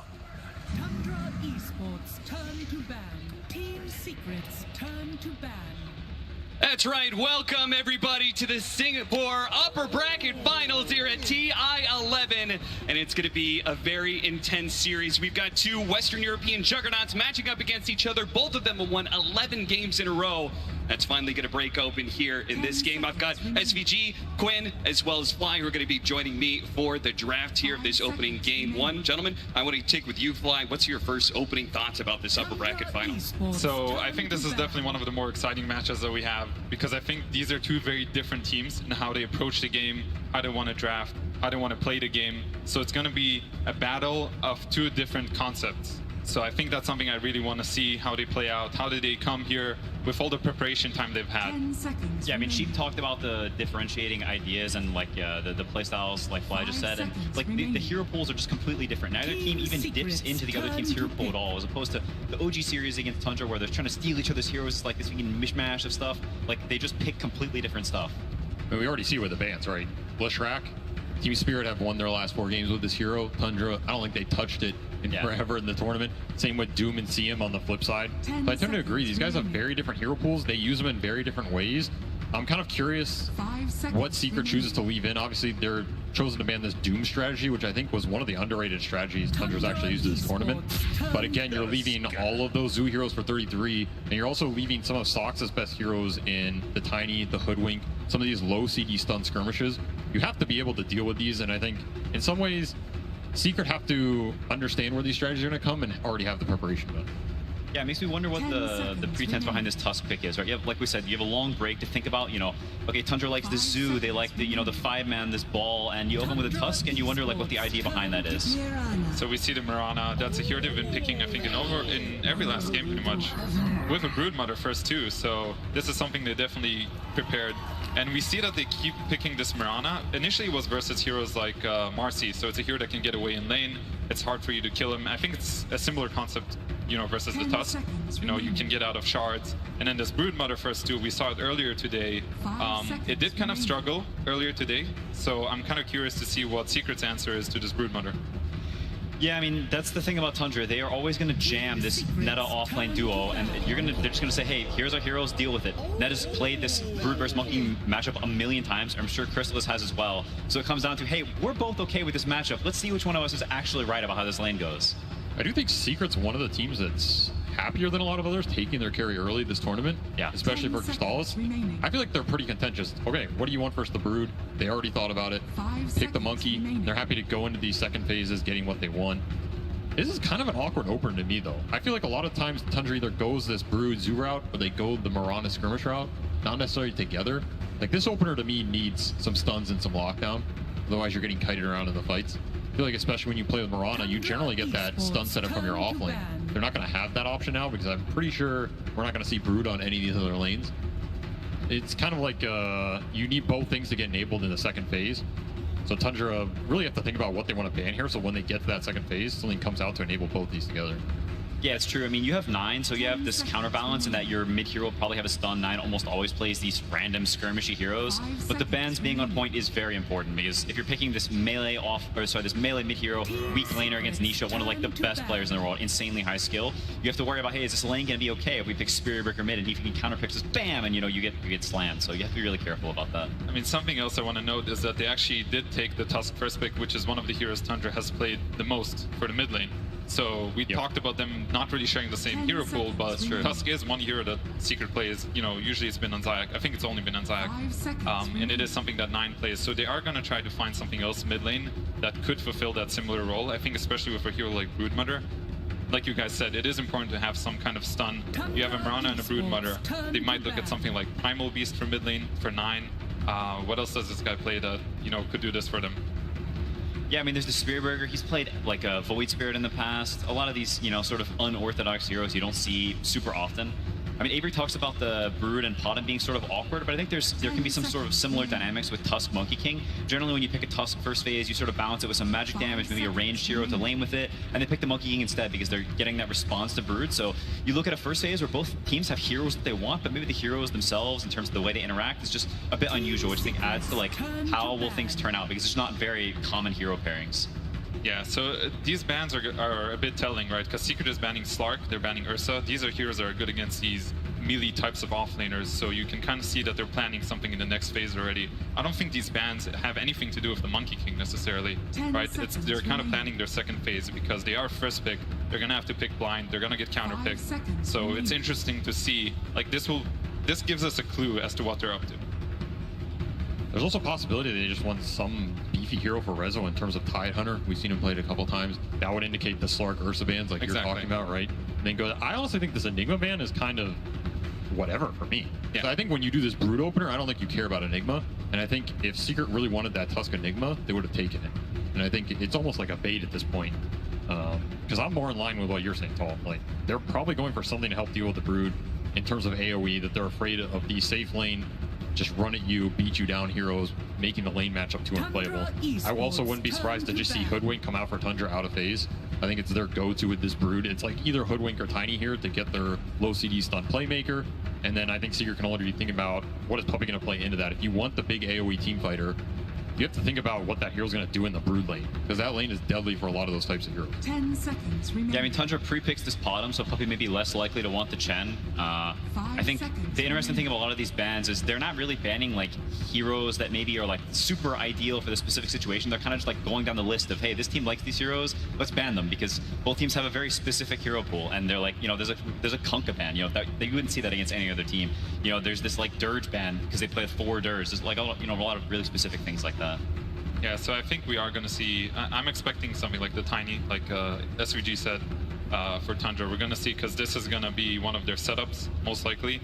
And then the whole draft is going to be revealed from Secret side, and Tundra is just going to get to respond. So they're thinking pretty hard about this ban. They're taking a lot of time, because they're going to ban, they're going to pick their hero here. So they banned the Pangolier, another hero that's pretty good against Broodmother. And let's see what they take here. Okay, this is a Tiny.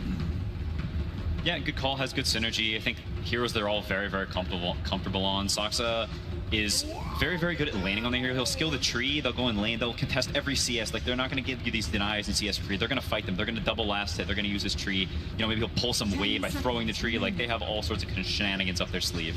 I mean, I now think if you're Puppey, you're just taking that damage dealer.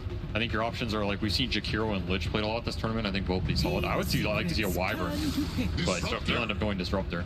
That is a good killer for both Broodmother and Mirana. She cannot leap out of the kinetic field. It's also, if you ever get to see Broodmother, you get to glimpse her back and you get to contain her, because this hero is very hard to kill otherwise. So it is one of the best Brood killers. And I think this other pick is going to be something along Tide Hunter, Mars. Those are what the bans indicated to me. So something that deals with Brood again, because you do have to address this hero. And they go with Magnus, actually. That's a different one.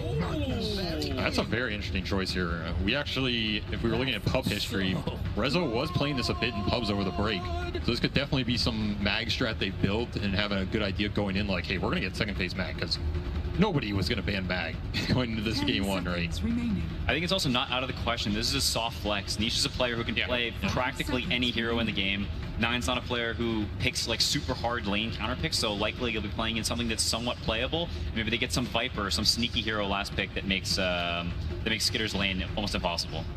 Yeah, I think that's a really good call, because it is something that Puppey as a captain has always taken a liking to, being able to flex his heroes, whether it's a Monkey King that can go middle or safe lane, in this case the Magnus. They are willing to put supports in either lanes. And we see the response, Naga Siren.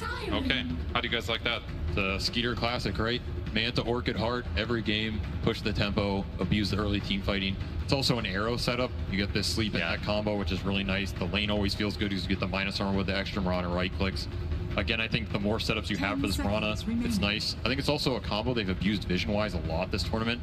Like, Naga's pushing in the lanes, making people show, sending illusions in the fight, and then at the same time you have this Pada multi that's hiding your backline. It's super deadly in these team fights. We're talking about a team fight from Secret, which might be predicated around glimpses or big RPs. Suddenly you have illusions going in, and you can't see anybody through the Mirana ult. Makes all of those spells tremendously harder, right? Yeah, I mean, I think the theme of the way these team fights play out is super interesting. Like, depending how the early game goes, there's a world where Team Secret has an impenetrable wall. They're chasing you, you can't run into them because they'll glimpse you back. They have this RP waiting in the wings, a really fat Monkey King. And there's another world where Tundra has all this garbage running at you. You can't see anything, and they see you, and they kite you, and they poke you, and you have Disruptor playing on the defensive, which is just generally not what you want. They're basically the zookeepers here. I do think Tundra is definitely going for this vision type of game, right? They're going to push the lanes in, and Secret has to show in order to push the lanes back. They don't have that much nuke right now. And then they're going to play around with this vision. They're going to set up kills on the map. And meanwhile, Secret's just going to want to fight them. Whenever they see them, they can bring numbers, they can just take the team fight. They have a bunch of spells, like strong spells, you know, RP, you have the Disruptor ulti, the Monkey ulti, they have all these team fight spells and Tundra doesn't. So it's, again, two different approaches, which is what we were expecting going into this. And this Wyvern ban is actually a pretty smart one, I think, because 9 does play Wyvern mid, and this is a fantastic Wyvern game if I've ever seen one. Yeah, that was a really clutch read, honestly. Yeah, one of the old school mag lineup counters, right? I mean, do you think the lane shove here for Secret is going to be an issue in terms of like Disruptor Tusk? Not the greatest heroes at dealing with these illusions later. They can't really interact with the brood lanes that are ghost shoving waves. It kind of forces Secret's cores to show here a lot in the game. And then at the same time, you have a support duo that kind of wants to set up kills and make stuff happen. I feel like you're getting split up too much. You're not going to have it. You might fall off with the damage at a certain point. Yeah, I mean, that's where they could be looking for something like a Zeus, which, you know, maybe helps with the damage, gives them sort of this global presence so they can help deal with the lane some. I think this, you know, sort of sneaky, maybe niche mid-hero you wouldn't think of so much. This type of hero for niche could be very good here. Sounds Zeus like Tinker, he's... Yeah, sounds like Tinker to me. What do you guys think about a Timber Saw for Secret?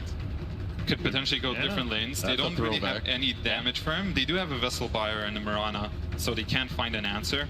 But this Batrider ban is also something that's potentially giving a hint towards Timbersaw. But I do agree, either way, they need a hero that can deal with these illusions, with these summons, just something that can also connect to the team, ideally. So, you know, you might see a hero like Ember Spirit as well, something like that.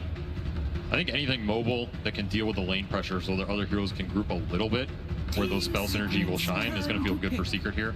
And like you said, I mean, any of those heroes is right up Nisha's playbook, right? We've seen him dominate the year on a lot of those spellcaster carries. I mean, you can see Tundra, they're thinking about the Magnus mid potentially as well. They banned the Darkseer, so clearly thinking, hey, this Magnus is not guaranteed to the off lane, so you could have some flexibility here. Like, let's keep our mind open about these bans. All right, clutch call is Timbersaw. Otherwise, I'm going to go with something like Ember Spirit or Storm. That's my call here. Let's see. I respect the chatting up. Let's see the Tinker. Tinker? Bust it out. I'm down for it. If they go Tinker, I feel like we'll see an immediate Zeus. Yeah, that is the very classic 9 hero, so I'm not feeling the Tinker right now. It is an extremely good Zeus game for Tundra as well, if depending on what Secret's pick is. I do really like Zeus for their heroes. It's perfect for how they want to play this map. Do you think they just steal it here? Like, is Puppy thinking about, hey, if we give him this last pick Zeus, suddenly the global threat with so much lane shove just becomes debilitating? It's not bad, actually. It's not bad. They don't have that much reach between their heroes. They have the sleep, but other than that... Ember Spirit. Okay, they go for the stable pick. Yeah, it soft blocks the Zeus a little bit, right? At least you're going to need some gap close on him. You're going to threaten him a little bit. You can control the runes against him, which is nice. Early game tempo is quite nice. All right, Quinn, what is he going to play mid? I feel like this is your wheelhouse. You see an Ember Spirit. Your name is 9 right now. My name is 9. I mean, I think the Zeus is honestly not that unlikely. I think them having this sort of long range, like if you look at Secret's lineup, it's kind of scary to just straight up run into without abusing this vision, abusing the long range poke. We talked about that being sort of thematically what their lineup wants. If I think about heroes that 9 plays that fit in that wheelhouse, it's the Wyvern, it's the Zeus. Hoodwink? Yeah, I mean, even something like a Hoodwink is possible, to be honest. Talking about long range burst. I feel like 9 is such a unique player that it's very hard for me to call what he's actually going to play here. The only other hero I can think of he's played on playoffs, especially with the Mirana, was the Spirit Breaker game that he had. I think it's pretty tough against Ember Spirit, right, Quinn? I feel like that one's kind of hard. The game, I mean, you just can never charge him. He just presses W. If his fingers are on the keyboard, then you're not stunning him. Does he play Huskar? Is that even a consideration here? Does not, I don't think. Are we okay with Tiny Mid? There is OD. He's also played a lot of OD. Just at the tail end of it, he locks it in. I mean, I was thinking, you know, because every time they see this morph, they see this Ember, they're thinking of Outward Devour. I thought they were going to pick it earlier on in the tournament. He goes Midas, he goes Ags. Suddenly the multiple saves come out in the fight for RP and Static Storm. It's going to chunk through the cores without BKB. Pretty obnoxious pick. Yeah, fits that style, fits that long range, sort of gives you that damage, that scale, so you aren't all in on this Naga who's playing against a Magnus, who's playing against AoE Clear and the Ember and the Monkey empowered. I think it helps their lineup a lot. Yeah, it's also decent against Disruptor. I'm gonna go with Secret on this one still. I think they have a really solid lineup. I think Tundra has to play a very concept style of game. Like it is their view of Dota, and they have to really make it work this game. But I think Secret has a easier understanding of how they're gonna play this game. They can just brawl. Tundra has to be very smart about which fights they take. 5 seconds. Yeah, I mean, ease of execution is definitely on Secret's side. As the game progresses, this Ember and Monkey with Empower, your Broodmother impact starts to dip a little bit, Nog Illusions start dying. Suddenly you don't have this vision advantage anymore, and you're just terrified of this RP all the time on OD. You can't show, you can't hit, you're just waiting. So you're both favoring Secret right now, right? I'm favoring Secret. I think so, yeah. Avery, last one on the panel, and I'll just remind everybody, 100% win rate, 9 OD. There have only been 4 games, 3 of them have been Tundra. They've won all of them.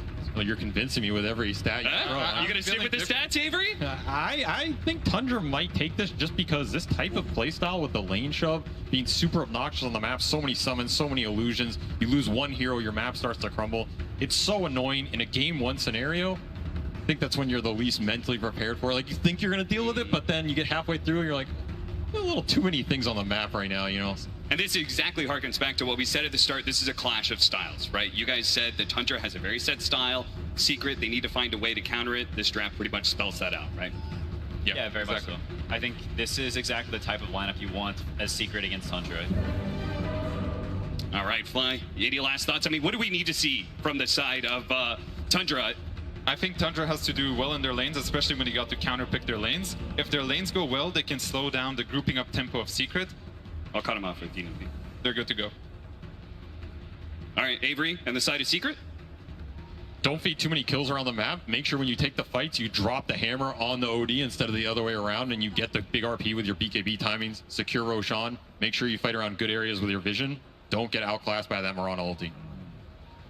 All right, everybody, I know you want to be able to see Secret versus Tundra, but of course, we got to be able to check in with our favorite man on stage. It's your Action Slacks with the coach interview. Hello. Hello, hello, hello. I am here with Owie 2000. Sir, this is my first chance to catch up with you. You know, your drafts have been called disgusting, cheating. Team Secret said before they got into this that you guys are cheaters with these drafts. Is that how you feel still? Are you guys keeping up with that sick theme?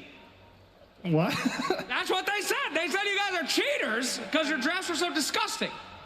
Maybe. I think we're playing heroes that we're comfortable on, and I think this game, like, it was like a good vision of the game's supposed to go, and if we execute, then we'll feel really good. Speaking of heroes that you're good on, my friend, I think we got a 100% win rate on OD very, very fast. Is this going to continue that for you guys? Hope so. Okay, well, he hopes so, and we hope for a great game. So let's throw it over to our casters standing by. Thank you, Slacks. That's right, it's Cap and Avery, in case you forgot, Slacks. But here we are. We got to pause just to be able to catch things up, because we did have this situation where we had the teams kind of walking around while this coach interview was happening. Fortunately, we got this pause. Avery, we were talking about it before this game started. What was the storyline to this upper bracket finals? And for me, you actually said something that I thought was very fitting. You reminded me that Tundra was once upon a time 1 series away from being able to go to TI 10. They barely missed out on that one. Very true. Second chance for them, right? They being able to be here at TI 11, and they've made the most of that chance. They've gone very far through the tournament so far. And Secret, of course, everybody knows about that. There's a huge second chance right there. They had to go through the last chance qualifier. That's the ultimate second chance right there. That's all you get. After that, there was no other opportunity. They've made the most of it, right? I mean, these two teams, second chances, they still have one in the bag, too. Upper bracket. Makes you feel a little bit more comfortable when you know, hey, if things go wrong, we're still in it. Yep. That said, I don't think either of these teams wants to drop down, and they definitely don't want to lose the dominance in terms of the meta, right? Both these teams are trying to define what's going to get them to the finals. If you get there with that definition in place, gives you a bit of an advantage going into those early games, because now you're saying, hey, no one has broken what we're doing. Yep. And especially for Tundra, who I feel like has just had one of the more unique styles this tournament. Banking off the zoo, banking off the lane shove, Outworld Devourer. Who else is playing the mid heroes at 9 is playing at this event? Nobody else. I'll answer for you. This is a team that really wants to keep that momentum going and not have people kind of break that strategy and make them second guess, hey, are these things as strong as we think? Because like Howie said, right now, they're just playing what feels good. I was telling Bruno backstage, I was like, I feel like this game, this series could be just like just a stomp of a 2-0. I don't know which side it's going to be, but I feel like it's definitely 2 different ideas matching up against each other, and somebody's going to walk away right, and somebody is going to be a little lost mid-series and figuring out what to do. Definitely possible. This is a make or break situation, and Puppy, the all-time experienced captain. He has made or broken a lot of teams. I wouldn't be surprised to see it go that way. That said, early laning phase, another situation where you have to play versus Tundra offlane, one of the most annoying offlanes in the game. You're always pulling waves, always disrupting the equilibrium. Never seems like you get that 2v2, so Puppy's already doing a little shenanigans with Soxa down here, chasing him down, trying to meet the waves. Of course, this will give solo XP to the other two, but Soxa does not want to run through mid. And this is kind of what Puppy was talking about when he was saying that they're just kind of like, I like to refer to Tundra, I'm not sure if I would call them dirty cheaters, but I would say dirty and nerdy. That's the combo that I think of when I'm like, what is Tundra? What makes them dirty and nerdy, man? These guys are the guys who break down the game to a science. They know every little mechanical interaction. They know every little dirty thing you can do in lane in order to swing a bad matchup, and you're seeing it right here. And Secret, they also know that, and they have come up with a plan to be able to deal with that. Puppy's trying to, you know, as you said, meet the pulls together. I mean, you can call it dirty and nerdy. I don't know. If you're in top 3, I call it just good Dota. Yeah, that's good. Figure out the mechanics of using better than your opponent. It's one of these things that these guys do the best. And meanwhile, Secret, they're going to have to play with that double melee offlane. So Skeeter is going to have a really good early game. Like, he is going to have very nice timings on his Naga. He's playing into Mag. You have to keep in mind this Tundra lineup, they have a couple save mechanics built in versus the big AoE team fight that Secret's trying to push down later, right? You have to sleep to counter initiate, you have the Astrals to counter initiate. It's a lot of time you can waste for this BKB duration that at some point Crystallis might end up going here and trying to take the Roche fights with. Already queuing up Maelstrom, so the more you can deal with the lanes for your supports, the better off Secret's going to feel in this game. I also feel like the damage on Secret isn't like the fastest in the world. You know, like I could see a very real scenario where Crystallis, maybe give it a first blood, not quite. But just the damage could just be a little bit slow. There goes that save, there goes the song, and you gotta reset. Like Secret, when they choose a target in this game and they choose to go on it, you have to commit, and you have to commit hard. And you also have to get out of these lanes. Like, we've seen this Brood just destroy some of these side lanes. 33 is having a pretty good time. He has not had to invest a huge amount in regen. Normally, these super early waves is where Brood can struggle, especially in these core matchups like Monkey that tend to abuse him. Oh, 9! It's got a Fairy Fire. Just as we showed the stat there of how successful OD has been at TI, and specifically, there it is, the 9 OD. The only other team to try out this hero was Team Spirit, who ran it in the offlane but collapsed. Didn't quite work out for them. It is interesting, though. It's the first time they're going to be playing dire side OT. Wonder how much that changes. Quick TP mid. Yeah, an early rotation that's going to catch 9, perhaps. Oh, no, he ended up on the wrong side of the cliff. 9, I don't know if that was intentional or what. Maybe it was just good old-fashioned luck, but close enough to the cliff there that it puts Science on the wrong side. Nice little move. He'll sure it up. Still at Fairy Fire. I'm not sure he goes down. There's just not a huge amount of mana in the tank for Nisha there either way, but I think they're happy to get out of this lane in a pretty good position. Snaking, losing his courier. Not going to be too happy about that one. Oh, even worse. Our Ember Spirit my keyboard is not... did not actually get a chance to refill his bottle, so talking about being low on mana, it only gets worse. Looks like Snaking, it's just going to fall. Resolution. It's way too hard with the 2-2-0 build he's got going on. Okay. Yeah, this is the buff to Shockwave, right? This Mag hero is pretty strong on lane. Like, he's just chilling here with the ring. Downside of Mirana Naga is you can't pressure super early. So Rezo is just having the time of his life up here. Even CS with Skeeter, first blood goal on top.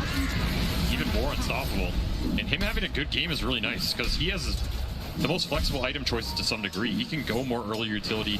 If he can go the Vanguard, Arcane Boots, Mech, some of these early items can help them skirmish, accelerate the tempo. At the same time, he's going to scale his other 2 cores. He steps a little bit too far forward. Crystal's going to come in, trying to help his buddy out here, but it's not going to be enough. Too much damage from 33 and Soxa. As I believe Puppy thought he was doing a little bit of pulling. 33 is going to take some damage in return. He can jump under the trees and make a go for it. As you can see, Soxa was even trying to cut down trees to make sure Crystallis gets caught, but ultimately, feels like just pushing the Broodmother out of lane is good enough for him. Honestly, giving Monkey some solo XP might not be the worst. I don't think Puppy wanted to stay down here too much longer. Yeah, that was a close call. You see that? 9 tried to stop Nisha from being able to pass over the bottle over to the Disruptor, but it did go off and he did get that refill. Every little thing on the main stage adds up.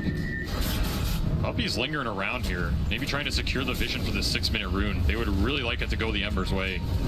Since this OD, of course, not one of the bottle mids.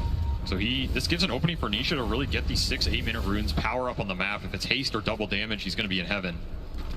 And he's got 3 mangoes in the bank right now, and he just needs 1 creep to die, and he'll have level 6. And that's where that kill power from the OD, especially as he's been ramping up all those imprisonments. So this is a dangerous situation. There's 3 Fox is going to cut over that 1 creep. It's going to die right now. He's going to get his level 6. Now they've got the ultimate to drop it if they want to, and there it goes. They kill the Ember Spirit. Now look to be able to chase down Puppey as well. Puppey with a spiteful last breath kills the Arcane Rune before he does die, but a successful rotation by Tundra, picking up 2. Contesting that 6-minute rune, getting the level advantage on OD. Those little lane things matter. And 9 will drop that first hammer, cement this fate. No rune for Nisha. That was one he really would have wanted.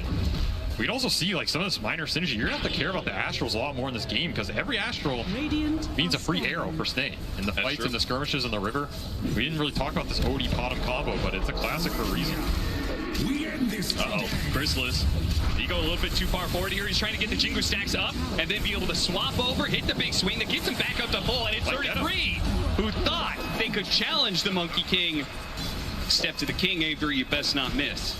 Damn straight. That almost pushed him to level 6, so Stahl's having a pretty good time down here in this bottom lane. Like, he is really taking it to the Brood, which is exactly what you want to do. You need to slow down this Brood's level 6 timing as much as possible, because that's when you can start to ignore your core matchup, get to the jungle, cut waves, accelerate the farm, get into that right pack pipe or whatever utility he wants to go.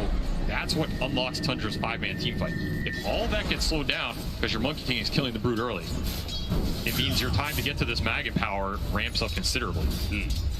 So Secret, I feel like they're having a pretty good time on lanes here. I mean, this is probably in the upper band of what you would expect or hope for, especially from a Mag lineup.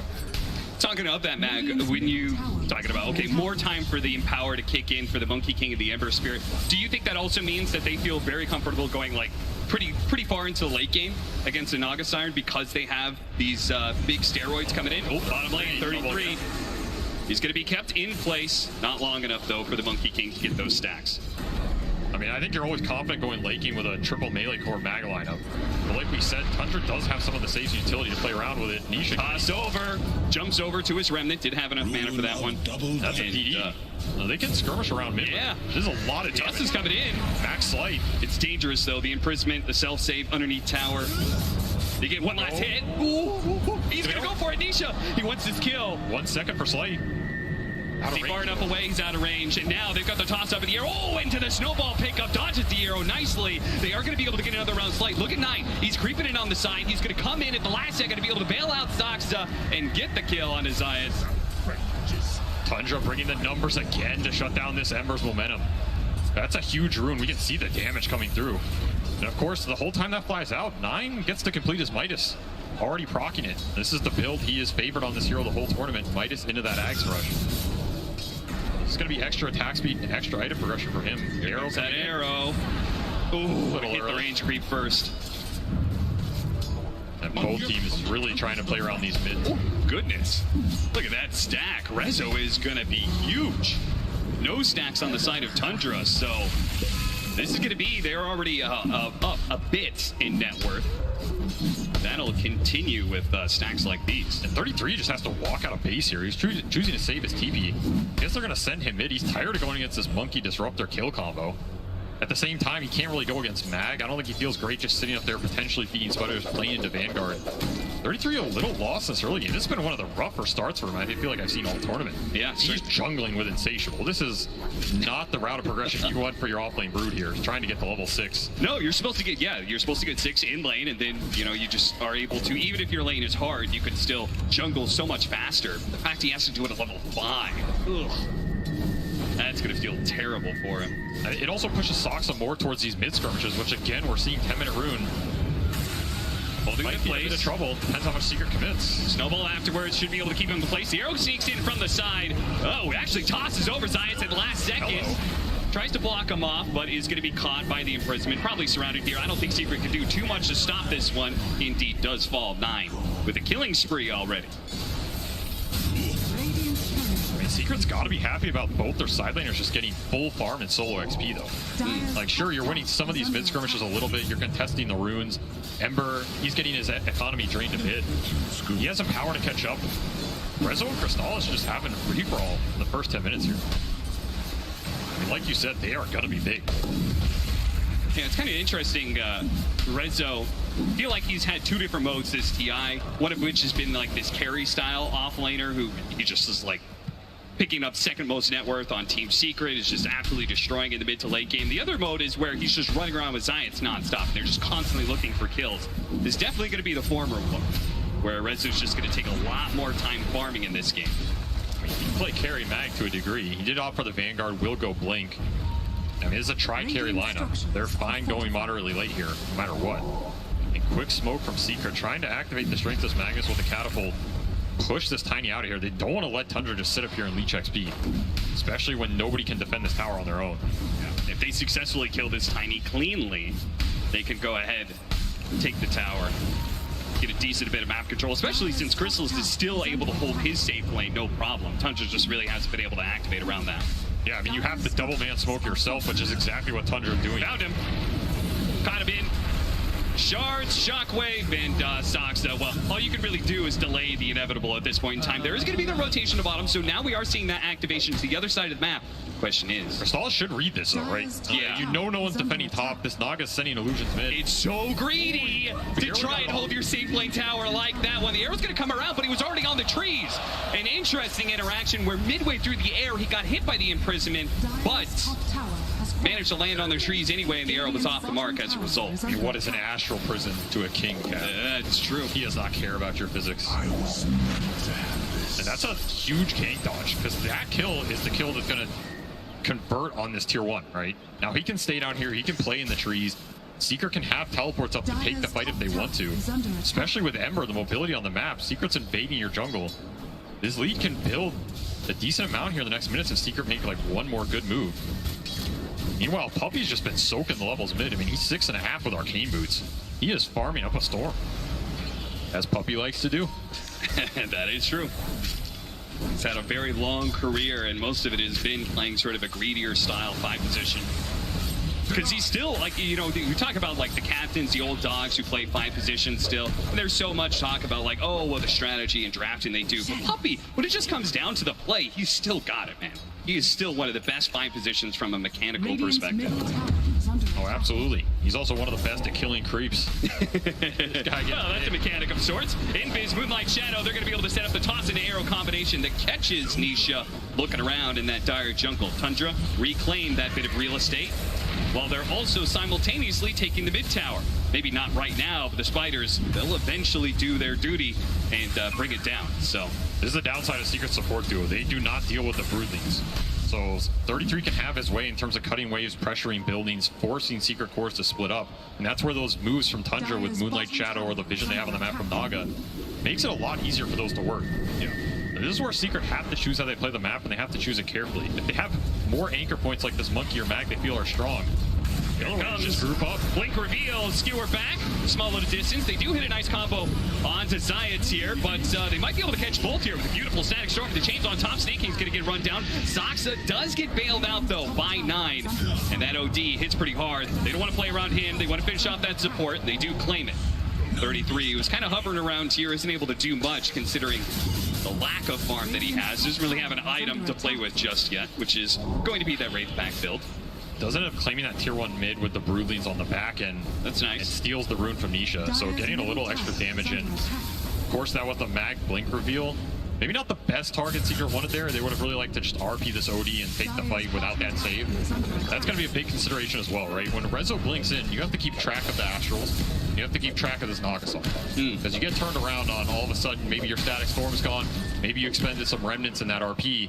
Fight's looking a little worse, right? Yeah. Wukong as well. There's a lot of static spells that Secret can drop in these team fights. It gets reset. You have to rethink matters a lot. So when Rezo wants to fight, kind of the key here for Secret. Ooh, nice sidestep there. Instantly read the where a ward was going to be, and he actually picks up the last hit before Snake King can get the deny. Secret baiting this bottom. Rezo pre-TPing. Stalls might get aggressive here. He has Maelstrom online already. Hit him with the stun first, follow up snowball, just 100 to 0, nice and easy. And now Tundra, this little push that they were looking for, it's immediately denied.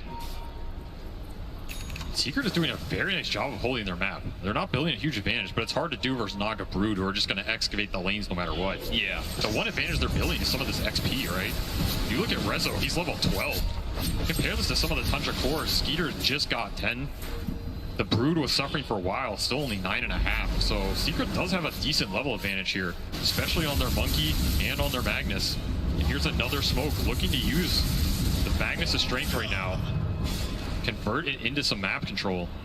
Yeah, they've cleared out that bottom right-hand side of the map. Now they're going to sweep through the map and try and catch somebody at the very opposite ends. The problem is this Naga Siren's pushing in so aggressively. It's no heroes are showing on the map. Tundra's just playing safe.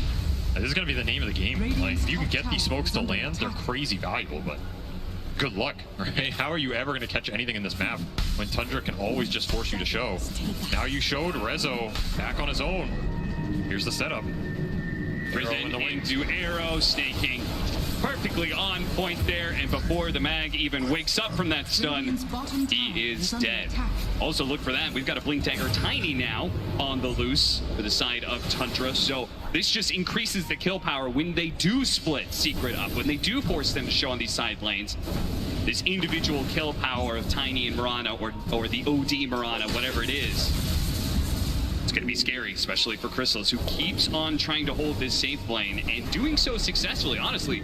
I mean, he is known as a Monkey King expert, and he's showing why. The fact that he's been so wily, staying away from Tundra this entire time. Have to tank the smoke. But the Coyote might have just finally... Oh, that rotation was close. Chrysalis, once again, hypes away to the trees. Like you said, Blink Tiny here. Can also blink and eat his tree. Catch Snake King, thinking about the Wukong's man. Now, this is a little bit of a stretch. Chrysalis really trying hard for this one. The rest of his team not quite there. Snake King is going to be caught. No leaps in hand. And they do get the glimpse backwards here with a snowball on top of that one. 2 pickups. Very valuable for Secret. Those are 2 big killers on the map. So now Secret, they could split up probably pretty aggressively here and try and push in the waves. That was the one spot Secret wanted to bring everybody because it's where all their vision is. They don't have much vision on any of this top portion where Skeeter has just been constantly pushing his lane, stealing triangle farm. 33's in their jungle, scouting now with Broodlings. The vision is always going to be a constant battle for Secret, so they really have to maximize what they get out of it. And that just means bringing the numbers. Every time you bring the numbers, if Tundra get out without losses, they're super happy. They lose a couple heroes there, it means you're probably losing an objective. Secret get the most out of that play, and it's going to push this Monkey King up to BKB, 200 gold. It's a very big item for him. It means he can commit in the fight. Your Astrals don't control him as much anymore. You can't just arrow him. It's also great for split pushing, right? Like, he can deal with the split pushing because now if he gets imprisonment, okay, I'm just going to pop BKB if they try and arrow. So every item that helps him stay out on the map independently is going to be amazing for Secret here. This is going to be Ags done on Outworld Devour, I believe. So this is a big power spike for Tundra. They also have Orchid on this Naga. You're not ready. If you get Orchided out on one of these cores, Nisha is not close to BKB. He's still 1,000 off. Tundra really want a big core kill into Roshan here. Oh yeah, getting a pick off on Nisha would definitely be the most amazing opportunity for Tundra. But it's Secret group though. Yeah, the Spider crawling all over the map. This is one of the advantages of the Brood Mother. You feed away a little bit of gold and experience, but what you gain out of it, the vision, what you see, that information is very much worth the exchange. Sometimes what you don't see, that scan clipped them on Roche, so Secret thinks they're Roshing right now, and nobody's home. Yep, it's gonna break. Snake King, is he gonna be able to leap away successfully in time? All 3 leap charges used to get out of town. Resolution not going to be able to find that opening with Blink Dagger. So Secret's going to think about this tier 1 mid. They're also going to think about Roche here. Remember, their Roche teamfight is absolutely insane, as long as you don't get Song. that is a very good point. They've got all this good AoE, like area control team fight between the Static Storm and the RP, the Wukong's command, but it all goes away if you get Songed at the wrong time. But I feel like you man up for it here if you have the Ember BKB. Yeah, they're 200 off this. Might be why they're hesitating a little. I think if you had that BKB plus the Monkey BKB, that contest is just not there for Tundra. You just BKB up near the end of Roche. Forgo any type of Song contest, and you're super happy committing for this objective. Nisha's gonna go bottom, try and deal with the split push, which is always gonna be a nuisance. Deny? He'll take it as well. Very nicely played, but does he get out? Mirana ults. Oh, here it comes. Orchid as well. He has an illusion root, so they know about this. They can't just Orchid him straight up. They've got to be able to find a way for him to be able to pop that and then catch him afterwards. But Nisha, he held and held and held. He's like, I'm not popping this. I bet the only reason he went to that bottom lane was because of that power root. Definitely that deep, yeah. He would have been out of there way sooner. Yeah. Now that.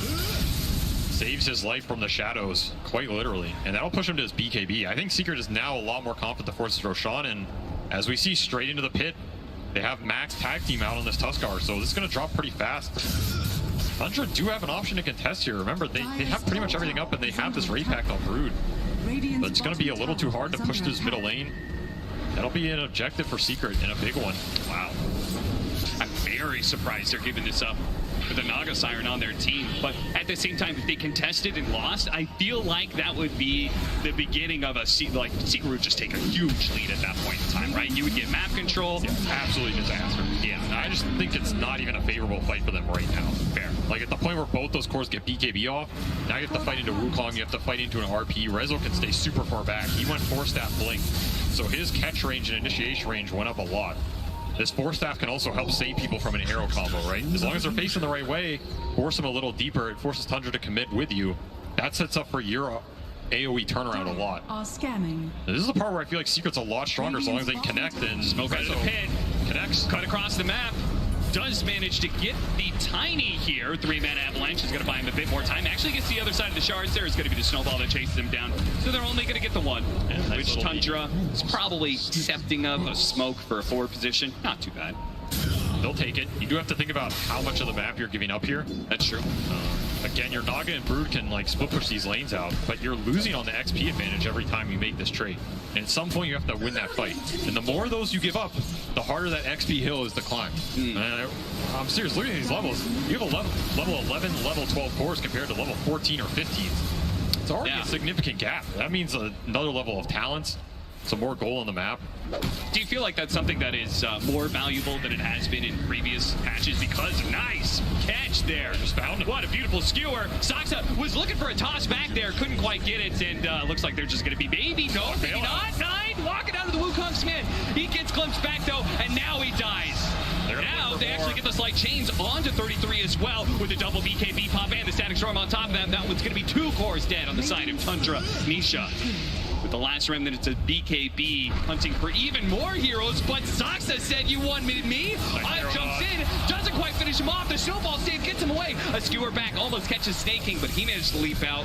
The glimpse doesn't pull him back far enough either, so Saksa daring to dive in like that was a bold move. Almost got the kill on Science, but instead ends in his own feudal. More advantage going Secret's way in these 5-on-5s. Just doesn't feel like Tundra can take the full mana fight. Of course, Odie getting caught is worst case scenario, right? Anytime they can displace him, take the fight around the fact that Odie has to Astral himself, they're going to be super happy to do so. And of course, that glimpse, you got to think about it here. Like, this is a very powerful tool in this game to just keep Tundra heroes where Secret wants them. You can save your buddy, but what happens after the saves are gone? Yeah. I mean, it's such a great, like, win more kind of spell, right? Yep. They win this initial part of the engagement where they get 9 out of the way. And once it's forced, Tundra is like, we can't fight back, we have to retreat. That glimpse becomes probably one of the best support tools in the game. And I really like how Secret's itemized this game. Like, they are not being too greedy on a lot of their heroes. Rezo went the Vanguard 4-staff so he can bail somebody out. Okay. Puppy's just going to Lotus. That's going to help deal with the Naga Orchid and the net for Ember, right? Oh, this yeah. is an item built for the Ember Spirit to help Nisha in the fight. And of course, you have Tuskar, who now gets his Blink, so you have Blink Snowball save online as well. These are 3 really powerful tools for Secret to reset those arrow combos. If the arrow combos aren't landing, your next best bet is these tossbacks. Try and displace the fight yourself, right? Throw people into the OD hits, into the Naga illusions. You abuse the vision to a maximum. It sounds like right now the supports have to do a lot of heavy lifting on the side of Tundra, and even then can be countered. We'll see what they can do, though. Tundra are going to go for a 5-man smoke. I feel like we haven't seen them do this in maybe the whole game. Yeah, they might find this Zayas Tusk. Yeah, they will. They're going to toss him over the side here into the Orchid. Now, Puppy shows up. He actually going into this one. The Static Storm goes out. The Wukong's man on top of that one. They're going to chain it with the stun from Chrysalis. Make sure that the Marauder can't get away. Nice imprisonment save. The 5 position is going to come back. The statues and the slight. Make sure he stays down. It's another toss back here if Tundra want to think about it.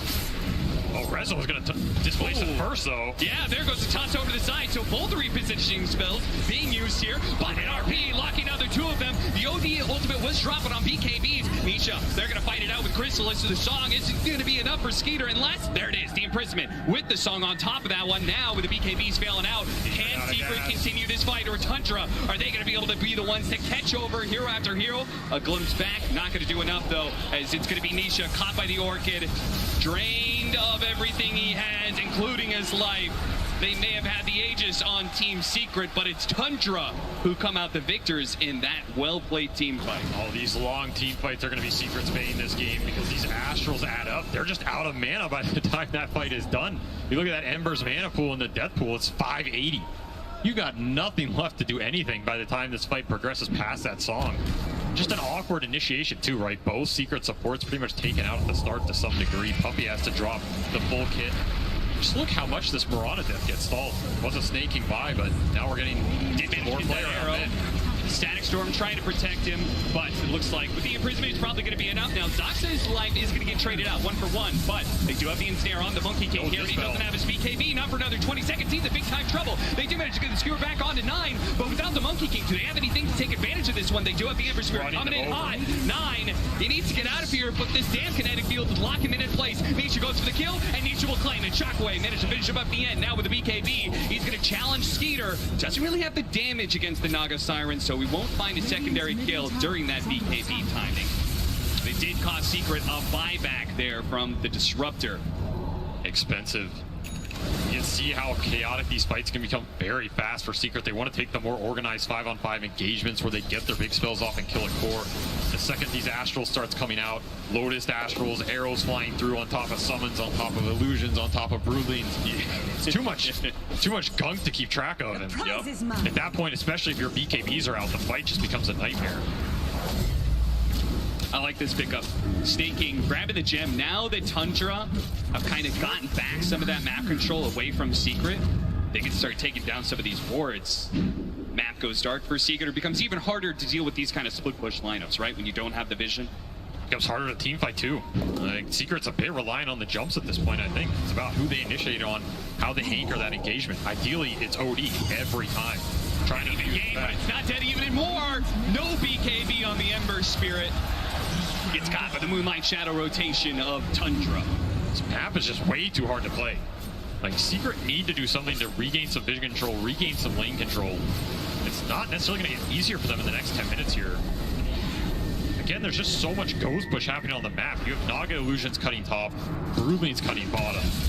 Tundra can group, Tundra can pick you off and not have to show that much to do it. Another toss back mid on this mag. Getting forced out. Prisman reset here. Puppey, that's going to be a dieback on him.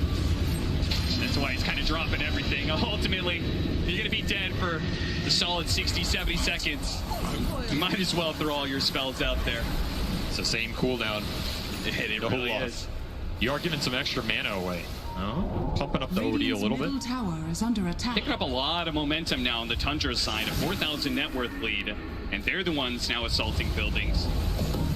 And I think that's such a scary part of these split push lineups when they start getting on your side of the map. It becomes harder and harder to get it all back, right? You feel like you're constantly, oh, now this lane's being pushed in. Now our tier 2 is falling, the tier 3 is exposed. This is the Tundra playbook. Yeah. This is what you have to be ready for in this tournament. I think Secret's idea is we get this mag lineup, we have a bunch of cores who can shove out the lanes, scale really well, take the late game fights. You can't get there, it's a problem though, and yeah, who's Titan Sliver? Yeah, who left that behind? Somebody has already right in the jungle. Let's see, we'll check out the Tundra side. Oh, there it is, it was the Tundra. All right, well, that's a freebie for Secret. Oh, look at that. They don't want it. Or maybe don't look at that. They don't want any handouts, Cap. Want to win this game fair and square. That's damn right. I mean, the alpha move is you pick that up and you give it back to him. That's the next level play. Is under attack. Imagine if you win the game on top of that, ultimate mental damage being done. I mean, that is something Puppey would do. I would have beat you at full strength. Next Roshan, that's going to be so crucial, right? I mean, you have gone on this entire, yay, Rezo finds it in the end. Hey, look, there's the Titan Sliver. I've never heard such a resounding cheer for a neutral item in my life. He's going to pass it over to the Monkey King, so that's a pretty significant not only damage buff, but also the status resistance could be very nice. Very crucial. Roche does spawn here, but the biggest question is you need lanes out to be able to deal with it, right? I don't think you can just go in the pit and force it like you did last time if you're Secret. Maybe Tundra sleeping, but I wouldn't bank on it. They always have that sleep up, so you're gonna have to find a way to deal with these lanes. It comes down to this Ember just reading the map super well. There's a limit to that. When you have Moonlight Shadow, when you have all the vision Tundra has, it's just too much weight for Nisha to do it all. Now you're forced in a position where you gotta win the 5-on-5 clash. Tundra doesn't have to force it here either. They do have a Hex on Brood. This is an absolutely nasty item if he gets the initiation with it.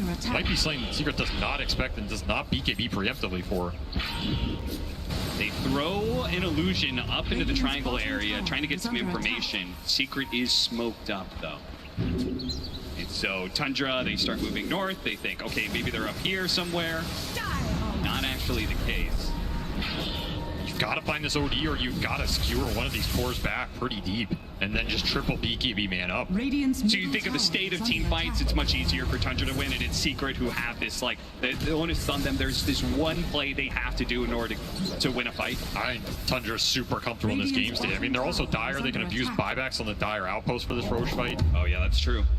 There's a lot of things going their way right now. It's just so hard for Secret to make a move without Tundra knowing it and without knowing where they're coming from. They also have bailout tools. They can use some more buybacks on the front line. They can use the tossback. They can use a Force Staff. The initiation is not guaranteed to go Secret way. You might just get Hexed when you blink in. You might get Astral. Enough. You have to worry about them potentially just forcing it as well if you don't have vision. The Glimpse checking the Naga status. It will be real. Yep. Of course, what you're referencing there is illusions. They do get one shot by Glimpse, so if you hit an illusion, just instantly pops. Problem is, there's so many of them. Puppy doesn't mind doing a little illusion farming in the downtime. Not bad. I think Tundra's contemplating whether they want to just invade this triangle, but it's pretty much the only way Secret wins a fight at this point, I think. Yeah, I mean, if they're just chipping away at the mid-tier 2, there's really no rush to go into that triangle, there isn't. right? You could just force them to bottom eventually. Yeah, I don't think there's any reason to force in this game. And we see Rezo, he's trying to look for anything. You don't know what mix-up of button clicks that one was, but he Force Staffed and Horn Tossed, but didn't blink forward. Soxa, thinking about blind jumping. Cutting his way through. He's going to find Science and toss him back over to the side. He's just immediately going to try and take advantage of this. They do manage to get off the snowball, and they're gone on top of the OD. That's all important, but he has the imprisonment. He's going to come back into Chrysalis with the stun, but he blinked away just before the stun could have hit. And that is so much of the team fight on the side of Secret now. Tundra is going to continue to retreat, though, instantly to side forward onto the Magnus. He tried to go forward, but he had an out distance as well, so he's going to be okay. And that hammer did absolutely nothing to him, but it did almost finish off the toss. The Ember Spear is stuck inside the ensnare with no BKB. He will die, overextending. Now 9 goes in teeth, though, with the RP. They land exactly what they needed there to turn the fight. 2 cores going down on the side, now with a buyback on sides. They're going to finish off Sox, so he gets tossed over, maybe staking low, beaten down. Chrysalis versus Skeeter, a one-on-one carry matchup where Skeeter has the health advantage, and he's got the ensnare, he's got the illusions, he surrounds the Monkey King, and now 9 comes back into play as well for the +1. Rezo for Staff Skewer on away. They're trying to catch him, but 9 so close to be able to get off that extra imprisonment, but the blink goes first. Ultimately, Tundra walk away the victors. I mean, honestly, it's not the worst outcome considering that Wukong stun completely whiffed on that OD. I thought that fight was going to be way more hard. And of course, you force this OD buyback. So that's a huge deal for Secret here. You're going to lose the Roche, but this Roche was just... I don't think it was in the cards at this point in the game anyway. You're going to have to kind of wait out this Naga's timings, go ultra late, abuse buybacks in a 50-minute plus situation here. That is the key to victory for Secret. Right now, Tundra, they're going to have free reign on the map. OD buyback, but he gets the Aegis. So just to make sure I'm understanding this correctly, you think even though they got Roshan on the side of Tundra, the fact that they were already so far ahead in your head, that team fight was kind of a win for Secret? Just the fact, as you said, I mean, I'm not going to call it a win. You know? It doesn't a draw, maybe? But just considering how that fight started and how hard it is for Secret to find these initiations, I mean, we see here, Tundra's completely reset, right? Yeah. Even on this second go, Rezo just gets insta-hex. These jumps are just very hard. Nisha tries to commit in, but at this point, again, your BKB is gone. You have no backup dispel. Yeah. The team fights become near impossible at this point. So the fact you got an OD buyback out of missing a Wukong stun is pretty good in my book. Yeah, it's fair enough, and it's all thanks to Resolution being able to hit that RP, and perhaps a little overextension there from 9, but ultimately he had the buyback, was able to use it to secure Roshan, and has the Aegis now for the next 4 minutes. You were talking about that hammer doing nothing. Something I've just been laughing over in this game is Nine's been running around with this Eye of the Vizier. Yes, the minus 15% max mana. That's how much value he puts on cast range. He's just playing for the Astrals. Yeah, I don't need a high mana pool, you know? I'll make it up with the saves, make it up with the dispels. Of course, you get mana from the Astrals, so... I mean, he's probably jealous of Puppy. Puppy's sitting there rocking a psychic headband. He's like, that's the cast range item that OD really wants. This is the future of Dota, where ODs lower their own mana pool for the dub. I mean, it's also Tundra's game plan for the fights, right? They don't need to burst somebody, they don't need to take some super short-oriented fight. They just need to play along, get a huge amount of rounds and spells off. Both the supports getting caught here. It's Puppy who's going to be run down. Looks like the Tusk maybe got away. He did. Well, he almost did. Well, Resolution's going to be found. Uh-oh. Now he's got Skewer and he's got Aeon Disc. So, let's see how far away he gets here. Is there an opportunity for him to be able to blink away during this Aeon Disc, or no? Hit by the arrow. Oh, he still gets it off. That status resistance lasted just long enough. He fogs him and TP's out. What an escape from Rezo. Twice now, the Aeon Disc that he picked up comes in clutch. Absolutely clutch. Doing a little tree work as well. Never hurt anybody. Yep. That's a lot of time. And every time Secret buys some time, it means they can get another lane out. Give him some remnant of map control and vision. They're pretty much stuck in the base at this point. Of course, I don't think they have any inclination of fighting this Aegis too much. No, absolutely not. And Tundra's caught up in the levels. They caught up in the items. Skeeter is super far ahead in this game. 30k net worth. Opted for Bloodthorn, Butterfly, and BKB. This is like a man fight build, right? Yes. This is a build where he just wants to run in man fight secret cores. You're not going to be able to out right click me. Yeah, that Aeon Disc status able to get away. doing the work. Backing live, we have the RP that lands onto the Nagasire, but he's so damn tanky. They need to be able to 100% him there, but they've got the imprisonment plus the shard. So he's going to be able to walk it off, all thanks to that Roshan pickup. What a Gleipnir, though. Locking out a bunch of heroes. They also got on top of it. Once again, the OD, they're just walking away from this one thanks to that imprisonment save. They jump back over 33, who look to be able to finish off Puppy. Has an Aeon Disc, and now the song reset comes in. Tundra, they built up these imprisonments. Nine's in the position. Arrow goes out. BKB from Chrysalis. Takes that one down. Secret on full retreat here. Are they all going to get away from this one? Tundra, do they have anything left? Nisha, he barely got away. Glimpse back, goes around. They have the Lotus Orb to deal with the silence. That part is so hard. I love the Lotus Orb from Puppy, but it's so hard for him to be around this Ember Spirit all the time. Toss away. Skewer back at the same time. The slide and jump away from Nisha. Saksa thought he had an opportunity to trade his life for a big core, but Nisha's Ember Spirit is just too elusive. No more tosses for you. Rezo's getting fed up with these tossbacks, man. He is the ultimate displacer in this game. And these fights, they just go long. Gotta save those BKBs. I was surprised Cristal still had his arrow at the end. I thought it was going to be expelled for sure. Very patient here from Seeker, and of course the tactical retreat. Not losing anybody in all of that? Yeah, that's pretty crazy. I mean, even Puppy was on like 10 or 20 HP there to brute into the back. Managed just to walk it off. Fluffy hat. Sometimes the 40-minute Fluffy hat comes in pretty handy. Don't take away that hat. Took it straight from Science, probably. These Astrals are going to be a problem. Like, Puppy's building towards Ags, but of course, OD Astral doesn't care too much about the Ags unless you're catching him in it, right? Yeah. It's true, which you kind of need to. Whoa, it's a two-hit skewer. Do they have any stuns to follow it up? There's the RP. Right in front of the tier 3 with the static storm on top of that one. The imprisonments, once again, the BKB is going to go out from Skeeter, and he gets the song up. Once again, they find this beautiful initiation, but Skeeter's Naga Siren is too tanky. He doesn't die fast, and we talked about that problem 30 minutes ago. They do not have the ability to burst down heroes, in which case Nine is always able to take his time getting the imprisonment saves. They just need more damage in order to convert on these finds, because they're finding them. They found the real Naga multiple times now. Like you said, just not enough damage to kill him. There's going to be an Astral save. There's going to be a song follow-up. At that point, he just walks it off. Initiation's so difficult. Now you're getting turned on. Bloodthorn going to work here, shredding Zayas. Definitely no shortage of damage on the Tundra side. You have that Bloodthorn. You've got to be able to check the OD on these other initiations or find him. You have to do both things at once, right? Yeah. Finding the Naga, finding the Brood, that's great, but if they can just walk it off every time, Thunder's not losing too much on these goes. You are heading into very late game territory. So who are you assigning, like, who has what duty? Do you assign Rezo, like, you just look for any good initiation, and then what, Chrysalis, you try and jump onto the OD, or what's the play? I'm not sure, it's not easy. Depends who thinks they have nice damage. Force Staff! Cuts the king down from his perch here. Does have BKB if he can get it off. He does have BKB, but he may not have an opportunity. Imprisonment at the last second. He's got some regen coming in. He's going to survive through this and get off the BKB. He throws out the stun, a huge heal with the Shade Panic. Now the Wukong's command. The imprisonment once again. The Song of Siren. Doesn't want to.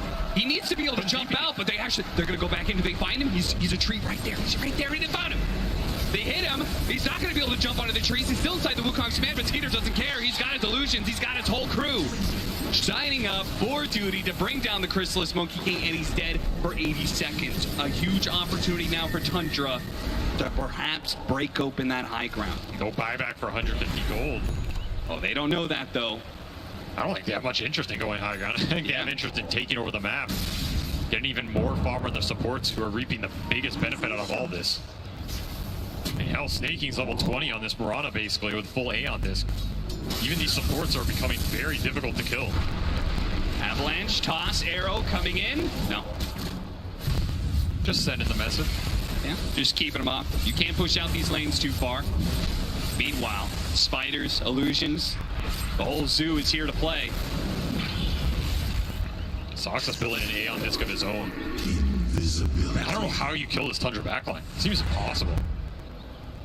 You pretty much have to find a good core, have to find the Skewer RP, lock down OD with this Static Storm. Maybe this Disruptor Ags is the key to making something happen here. Yeah, from Magnus from the bottom. 1 HP, guys. Make sure he dies. There's a panic. Take a reset, take a reset. Yeah, healing. I think he's Zep, guys. I think he's here. He's up on.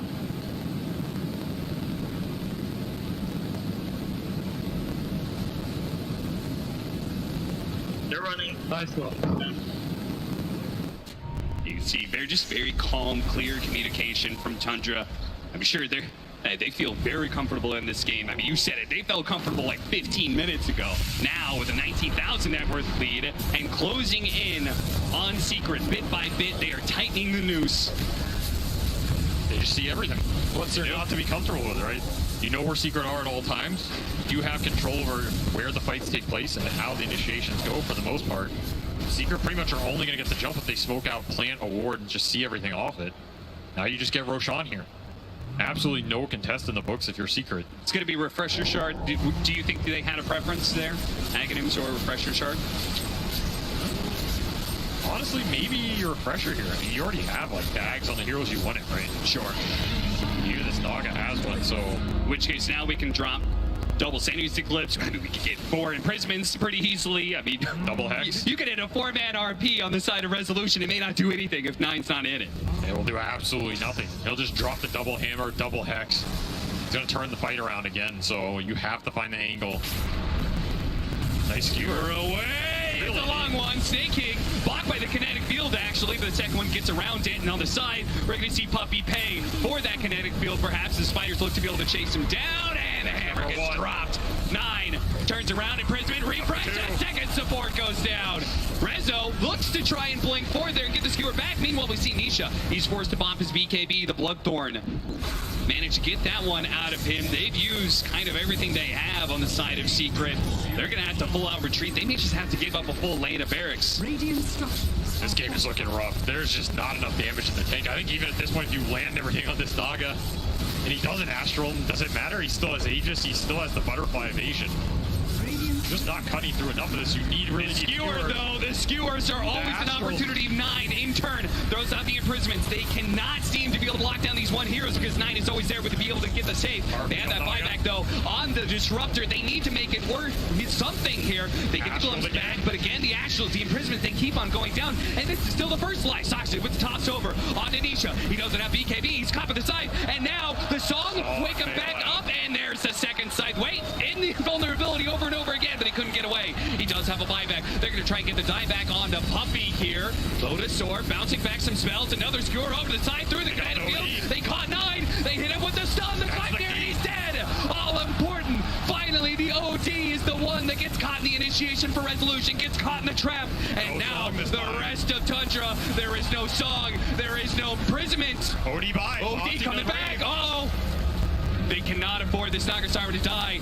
He pops him in. It's a nice dodge there off the stun. The arrow coming in. Goes wide. He's focusing on resolution. He does not want to get skewered any longer. The BKB is going to wear out soon. They've gotten on top of 9. Well, it's maybe just the Tuts who's gotten on top of 9. Nisha has the second round of the BKB. There goes the imprisonment. Chrysalis. And they follow up off of this one side. Oh, that skewer is off the mark. He blinks away first. And that, without being able to catch 9, so much of their extension here on Secret is being ruined. Again and again, the imprisoment's going down. Nisha throwing out the damage, does manage to jump back to his remnant. If they can reset here, ultimately, they still got a buyback out of 9. There is still a buyback on Skater, but both 9 and 33 use theirs in a losing game. That is a glimmer of hope, Avery. That is more than a glimmer. That is like best case scenario. You're fighting Aegis. You're fighting so many saves, so many of these skewers on point for resolution. This is the only reason they're still in this game. It's just dragging them insanely far back with the talent with the Aether Lens. You can get them real deep. And of course, that's a 3-for-3 buyback situation. I don't even think you're too sad if you're Secret out of this scenario. Yeah. We saw a whole lot of this guy at TI-10, the Magnus. The hands of Collapse now. Channeling resolution, channeling his fellow countrymen in Collapse, trying to show off. You have to fight these callbacks as well. Man, crazy. I mean, it's another scenario where your Wukong does absolutely nothing. If anything, Naga's just healing for it. Your Ember's dying to the hexes in the back. Yeah. We do see, though, this OD, if he gets caught, I mean, what a horn toss skewer here. Yeah, they got stuck on the static field, but I guess it just gets overridden. If you can find that OD and take him out, all of a sudden, Tundra have to rout. Like, their saves go away. A lot of the chip damage and the glimpses and all of this become way more powerful for Secret. But you have to be able to find him, and that is the trick of this game. Yeah, like, Secret, they may have gotten the buyback out of them, but I feel like they're not going to be able to take advantage of it. I think they're going to be stuck inside their base. There's no way they can go for some crazy all-in. It just comes down to one team fight sort of play. I think Tundra is just going to lock them out. Just wait for the buybacks to come back up. That's why I said this game is going to go late, because I don't think Secret's giving up their base easy. No. And they're ready to defend it. At the same time, Tundra's building damage is very poke-oriented. They can't just force the throne in a buyback situation, right? Yeah. That fight does not favor them, especially when you start getting skewered into the fountain. I mean, it's not normal that you're talking about skewering into the fountain for a viable strategy, but at this point, it is something Secret can think about. Like, the ranges on some of these, you have a refresher as well. You can blink RP skewer, refresh, skewer again, RP in the fountain again. The prize is mine. That's one way to help deal with some of these heroes, or separate the fight by such a distance that the Astrals just can't come through. With that level 20 talent in the Aether Lens. And as you said, the refresher, it's a very real possibility. And if they get the right initiation, maybe they don't even need the fountain anymore, because now they've got an Aghanim Scepter Disruptor. So if you hit 9, he's done so. He gets the Static Storm on top of him, he's not going to be able to do anything to stop it. He'll just melt. If you hit him, beautiful. Even if you don't, you're doing that to make the OD show. Yeah, that's true. 9 has to think about when he shows in these fights and how he's doing it. If he commits to try and get the save, he opens himself up. Right. That's when you get chains into a Static Storm, something like that. I mean, remember, this OD has been playing this whole game without BKB, without a huge amount of defensive items. He's even gone Moonshard. You can't get much more aggressive. You get caught in the Static Storm, you're pretty much done. There is no save to bail you out other than the song. You better pray it's enough. Is he actually going to go Overwhelming Blink? Why not? Why not Arcane Blink? It's stronger. That is literally more strength, yes. Thank you, Avery. Snowball in. Zayat's being pulled into a nasty scenario where he'll just be avalanche. Now, Chrysalis is... Oh, look at that. Zoxa immediately tried to pounce on the Monkey King to get him off the tree. Still caught him in the end. Is he going to be able to get off of BKB? They've got the Lotus Sword to be able to help him out. He pops BKB now, turns Static Storm. There's no real Naga Siren there. They've also caught Puppy on the side. So the two supports will die. Neither one will have a buyback at the Skeeter. Whew. Zoxa almost catching the Monkey King again. Chrysalis barely managed to jump away. These retreats from Secret have been on point this game. These are not easy scenarios to get out of, and they have done the correct job at failing on a lot of these situations. Because messy fights like that, there's absolutely no way you're taking that type of engagement. So you need to get your cores out, you need to get them well. I even feel like sometimes Puppy's just running in to try and take some of the spells, get his cores out of that situation. As long as all 3 Secret cores are alive, they can take a base defense fight. Look at this. They last showed on the bottom side of the map, so they smoke over to the top side, see if they can get a pick here on maybe an Ember Spirit or Magnus out of position. Failing that, okay, we don't find that opening. No BKB on this monkey.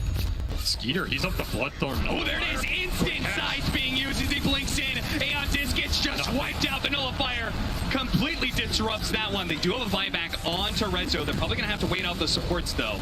We're almost up here. Chrysalis, you got to be careful. He's BKB. Still not back up. They're going to go for the buyback now. The Magnus needs to be able to bail him out, but there goes the song. Perfect timing. Can they get out of the glimpse range, though? Puppy is going to be able to force that one. The man to dodge or the imprisonment. Oh, he got the dodge out. Nice illusion dodge there. And the arrow. Now the jammer's being dropped. Almost finishing off the monkey. He turns around. Pots Satanic. Gets a little bit of heal. Not very much, though. Secret, they got to get back to the fountain. Any more glimpses? No more glimpses, apparently. Oh, he needs to heal. Oh, Zayats, he got songed on the blink in punch. That might be a very different fight if that happens. And of course, some sick Manta dodges from Skeeter this game. Yeah, very well played by Chandra. Nice reset by them. I mean, they are just playing this like Secret. They're holding on by a thread, and they're playing really well to keep this game still going on. But Tundra, very disciplined. They keep on poking at him and giving a little bit more resources out of him, a bit more. And they're saying, this is fine. We love this game state. You're losing range barracks, you're losing melee barracks. You're losing Magnus buyback. Yeah, Magnus buyback. Like, you will eventually run out of resources. We are going to drain you dry. And even if that doesn't happen, they still have full control of Roshans. They can still infinitely farm. I mean, they just keep sending the brood leads in too. Like, you just watch these mini maps. It's just dots of every color going into Secret's base, pushing the waves in. It's a very tough spot to be in.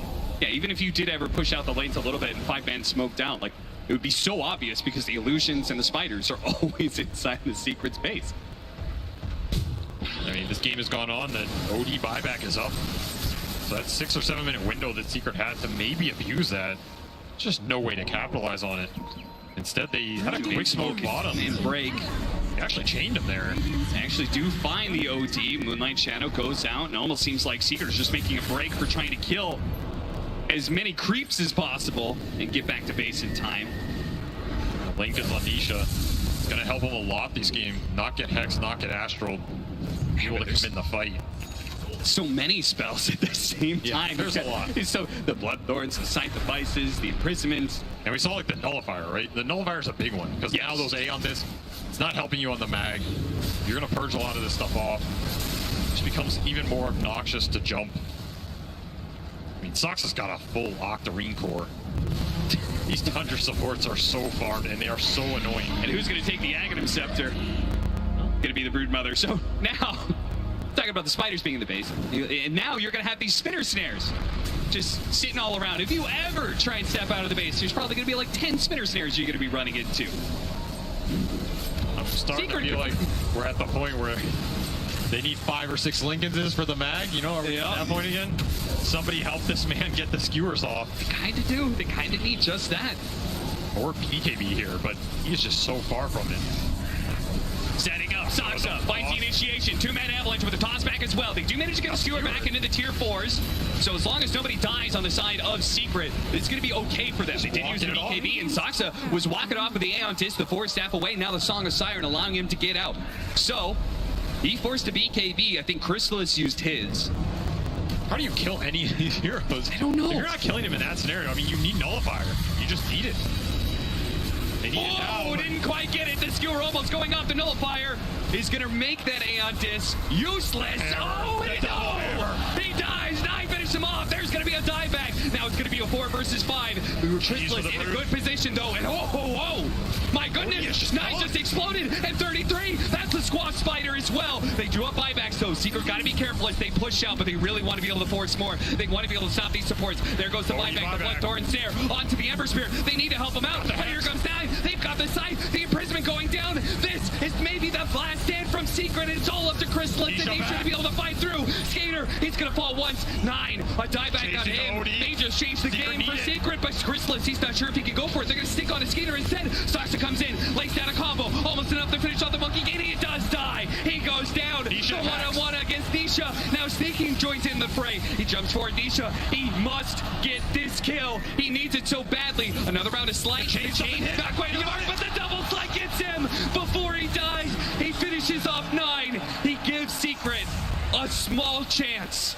Tundra are gonna go high ground with 4. Just the 2 possible for a hold here from Secret.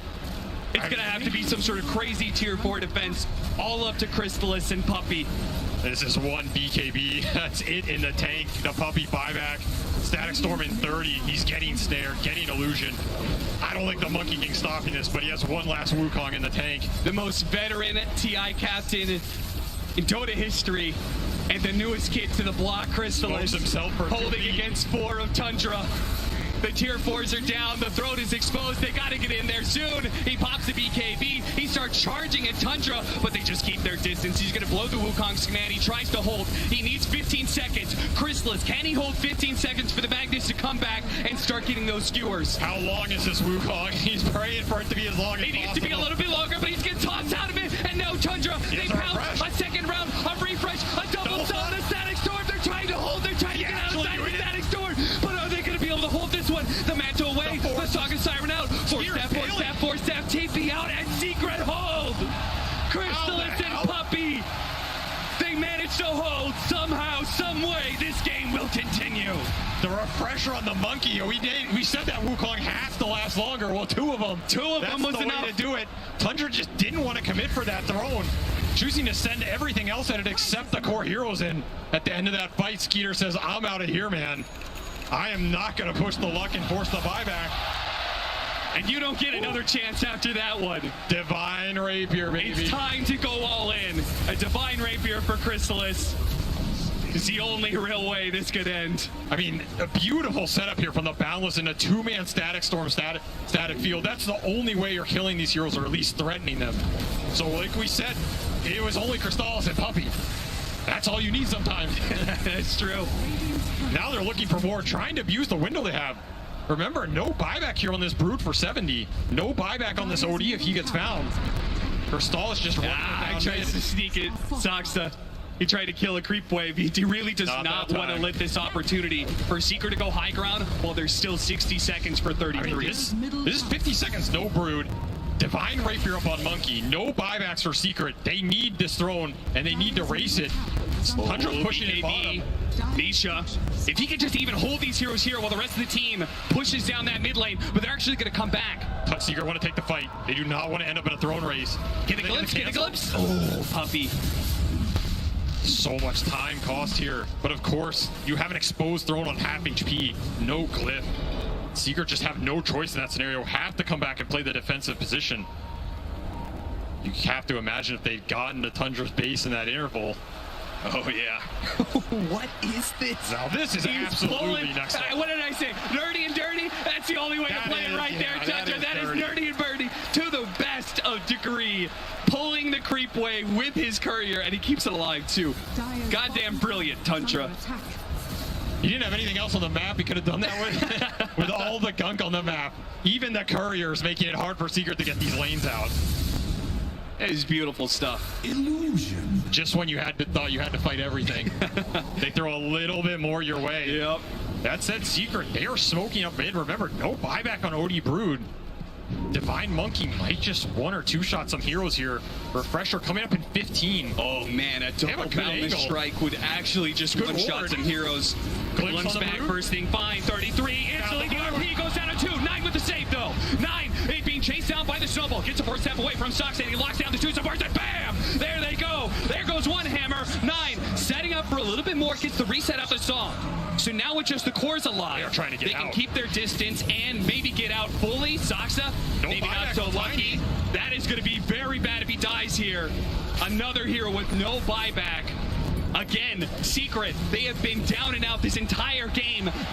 Anything that resembles parity in this game has got to be a win for Secret. They are just like stuck inside their base for like 90% of the game. And now we've gone to a point where we're kind of even, and there's 60-minute items. Secret can actually get out on the map and pick up these 60-minute items, which are a game changer. Apex for snaking here.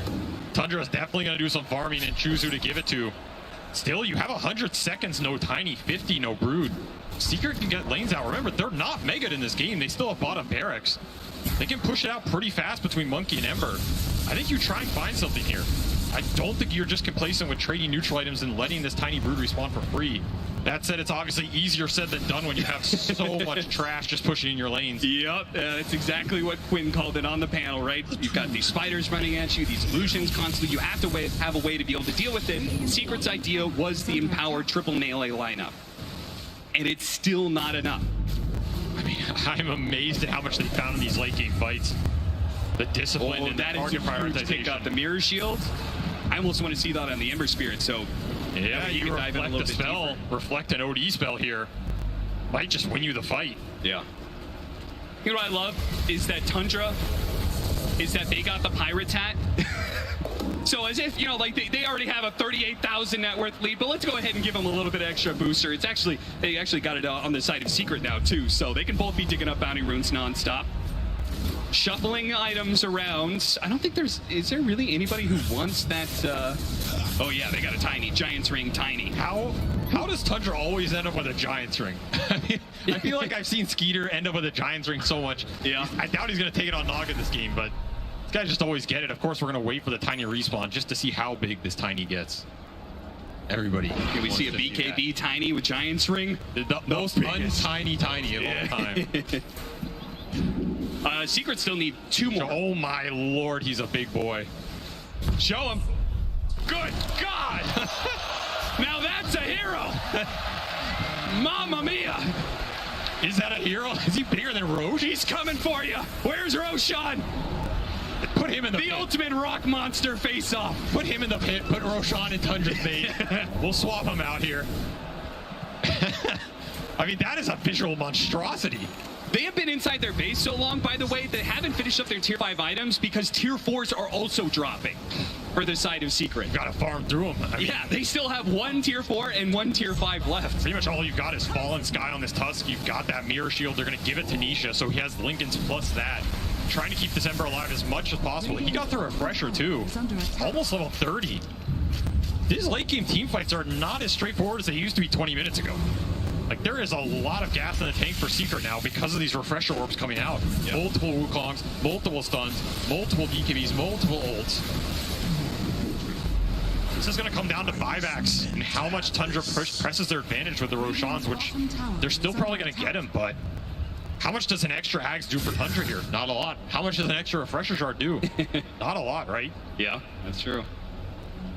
If you're just now joining us, we're 63 minutes into game 1 of the upper bracket final here, Secret versus Tundra. If you're wondering what all this craziness is going on in your screen, it's a lot of tier 5 items going into play. It's Secret who have been pretty much, it felt like they were kind of in that like 5% win chance for the last like 30 minutes, but they've held on. 10 to 5%. Sheer perseverance. What, you think that was generous? There it is. Very generous. Saxa. He is actually bigger. The glorious. I'm just basking in the beauty of now he's got tree volley too. That increases. The tree is huge. I feel like he's gonna throw that and knock out the Ancient just with 1 punch.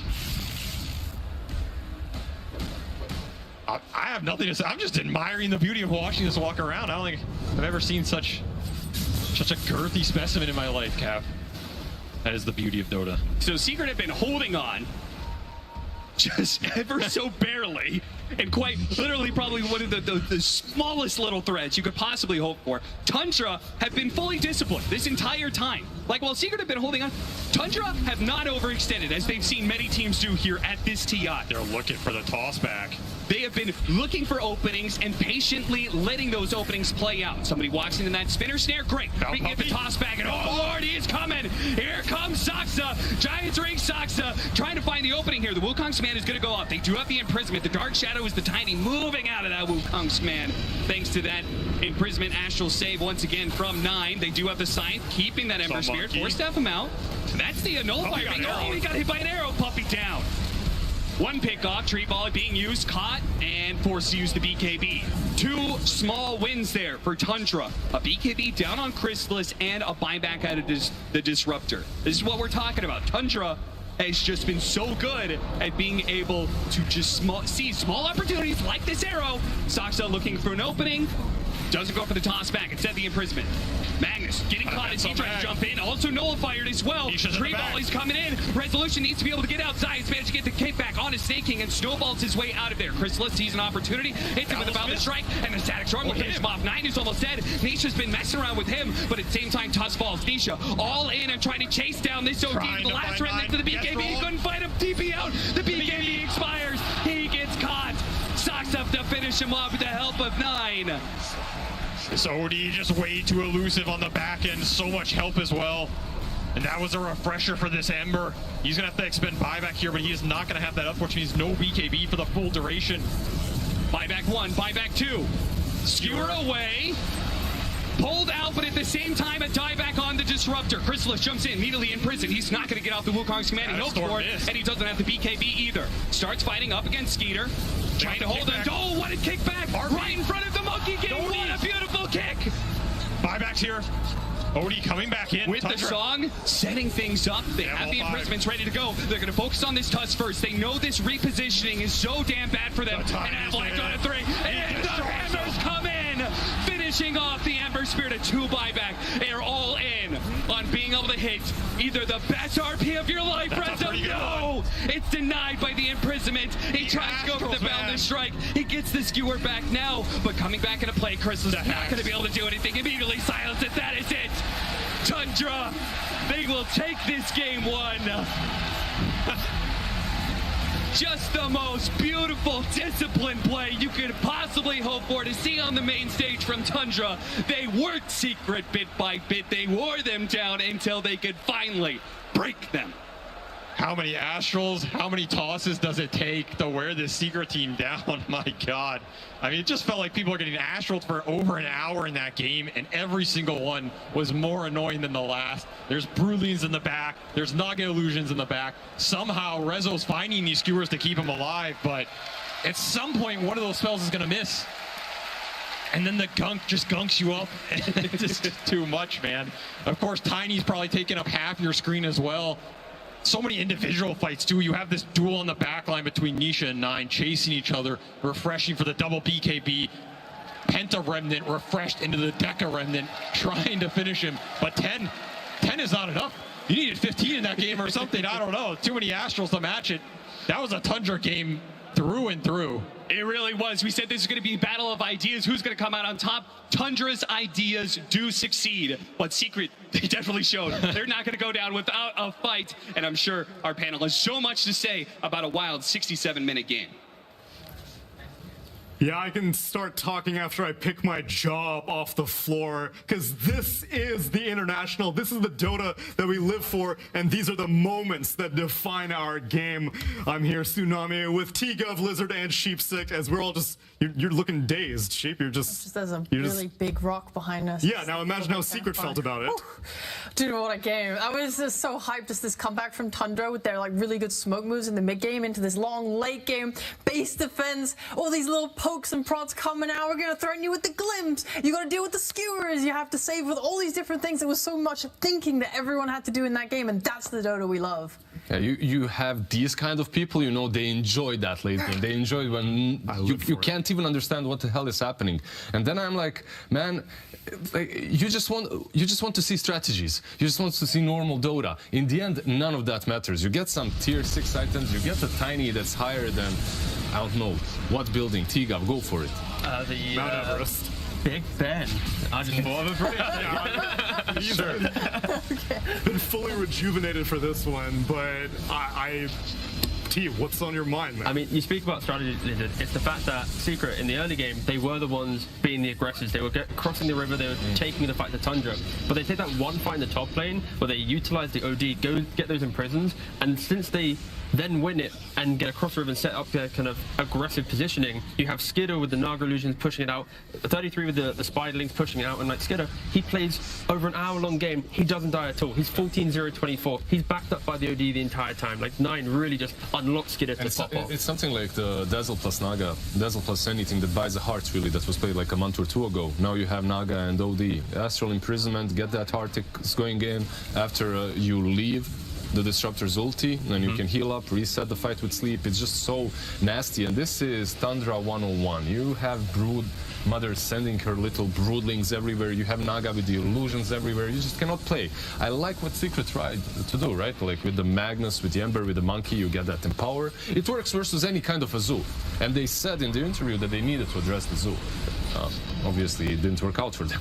It definitely worked out for a while. It was nice because it felt like Tundra really struggled under the pressure that Secret were applying, because you're able to farm with all 3 cores with this Empower, and also they're more aggressive team fight. In the mid game, it was hard for Tundra to fight into it because 33 had such a bad start on Brood. So when Tundra gets shoved into the same side of the map as each other, like Naga wants one side of the map, Brood Mother wants one side of the map, like all these heroes are competing for farm with 3 Empower melee cores. It's really hard for them to find farm. It's probably the best thing that happened in Secret's draft. That's the Monkey King on the safe lane. Like, he generally does not lose versus melee heroes, and he definitely did win super hard against the Brood. Forced her to jungle at her, like, what, level 5? Yeah, he didn't even get his spawn Spiderlings. He was there early on. Yeah, like minute 14, 15, your tier 1 tower on the bottom lane is already standing. That was the moment where I started trash talking Tundra's draft. Like, yes, I recall. It's not gonna work. I'm glad that you exposed yourself, because I was about to call you out and be like, Lizard, somehow I remember a different result coming your way.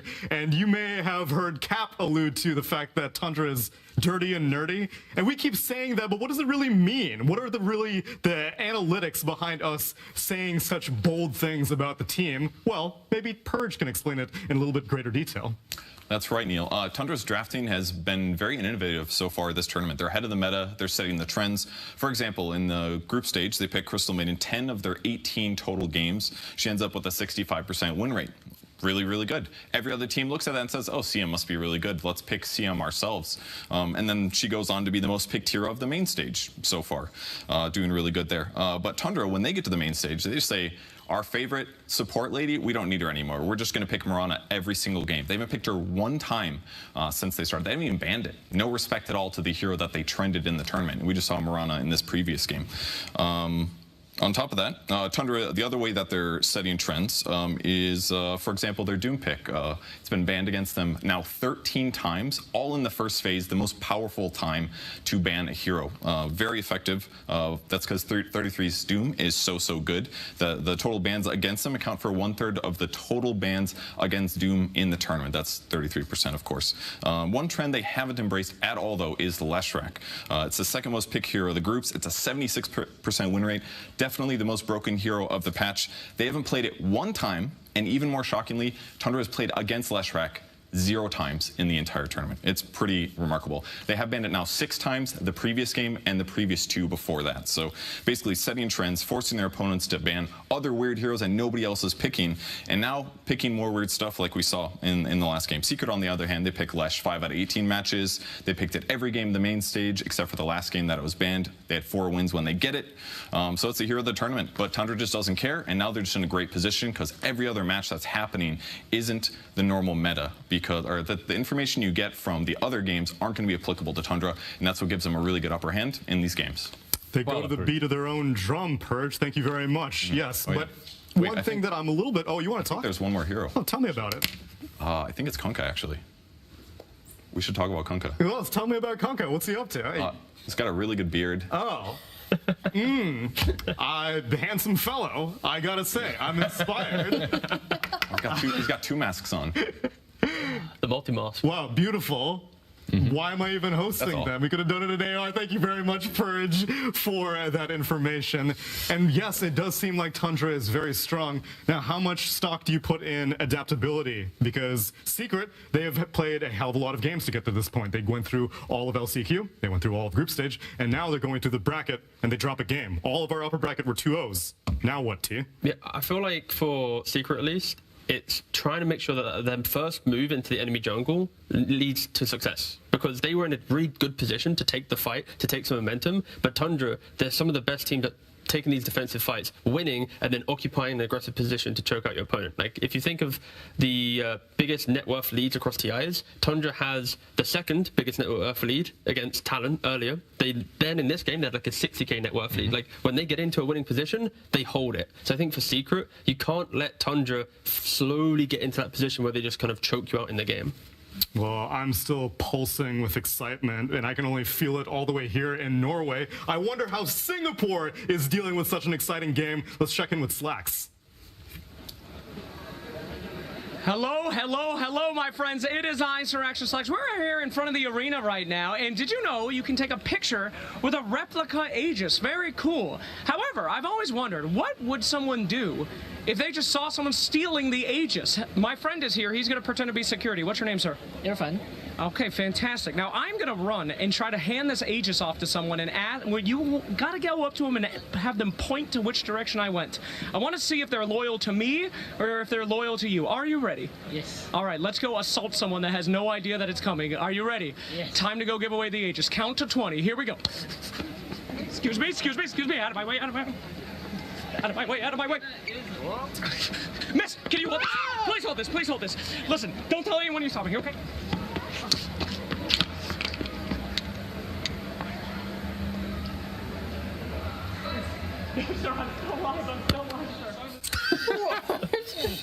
Okay. Did she just get to keep it now? Yeah. Is she taking the final slot? No, the winner of TI now has to go find that lady in the crowd. there you Can I have go. it back, please? We just won the tournament. She's giving it back. You were supposed to run! What a good You ratted me out! You ratted me out! How could you? I thought we were homies! Why did you rat me out? Thievery is not allowed. Not allowed thievery. Thank you. The Aegis is safe. Honestly. All good. Thank you. We are honest people. Honest people here. Thank you. Oh, yeah, take it back, guys. I'm sweating my booty off out here. Everybody yell! Put him in the belt! Woo! Yes! And Aegis Snatch was not successful in this game. Poor Slacks sweating his ass off, but it is an honest group of people. No malicious behavior there. I love you people are honest. Give me back to Aegis. Yoink. I would have stolen it so fast.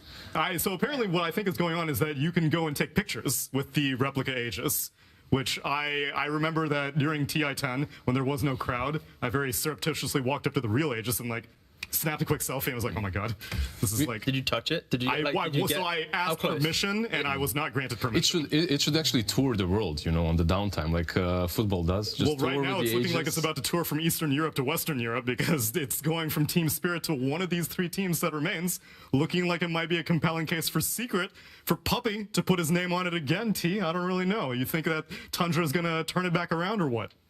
I think Tundra is going to probably, I mean, they're the favourites. They've taken game one here. I think they're in a really solid spot to get to the finals. I think Secret, their storyline isn't to win this series. Oh god, they can hear me now. It's to bounce back in the lower bracket. Oh god, they can really hear me now. Yeah, I'm kind of believing in Tundra just because of how dominant and methodical that game one was. And the way they're playing, right? Like Naga, the way they even approach the Naga drafts, the fact that he is going for this new build, it's not that new. It's been being built in pubs for quite a while now. But Orchid, the way they combo that with a Mirana, that's a 4 or a 5. You always have that extra surprise coming from Mirana's ulti, and then into the Orchid, then into the Ensnare. Also the fact that they buy a gem very, very early on, they devoured it, and they always send the gem back to the base, right? Like they secure the map, they secure the vision, and then they set up these ganks with heroes that you don't necessarily expect.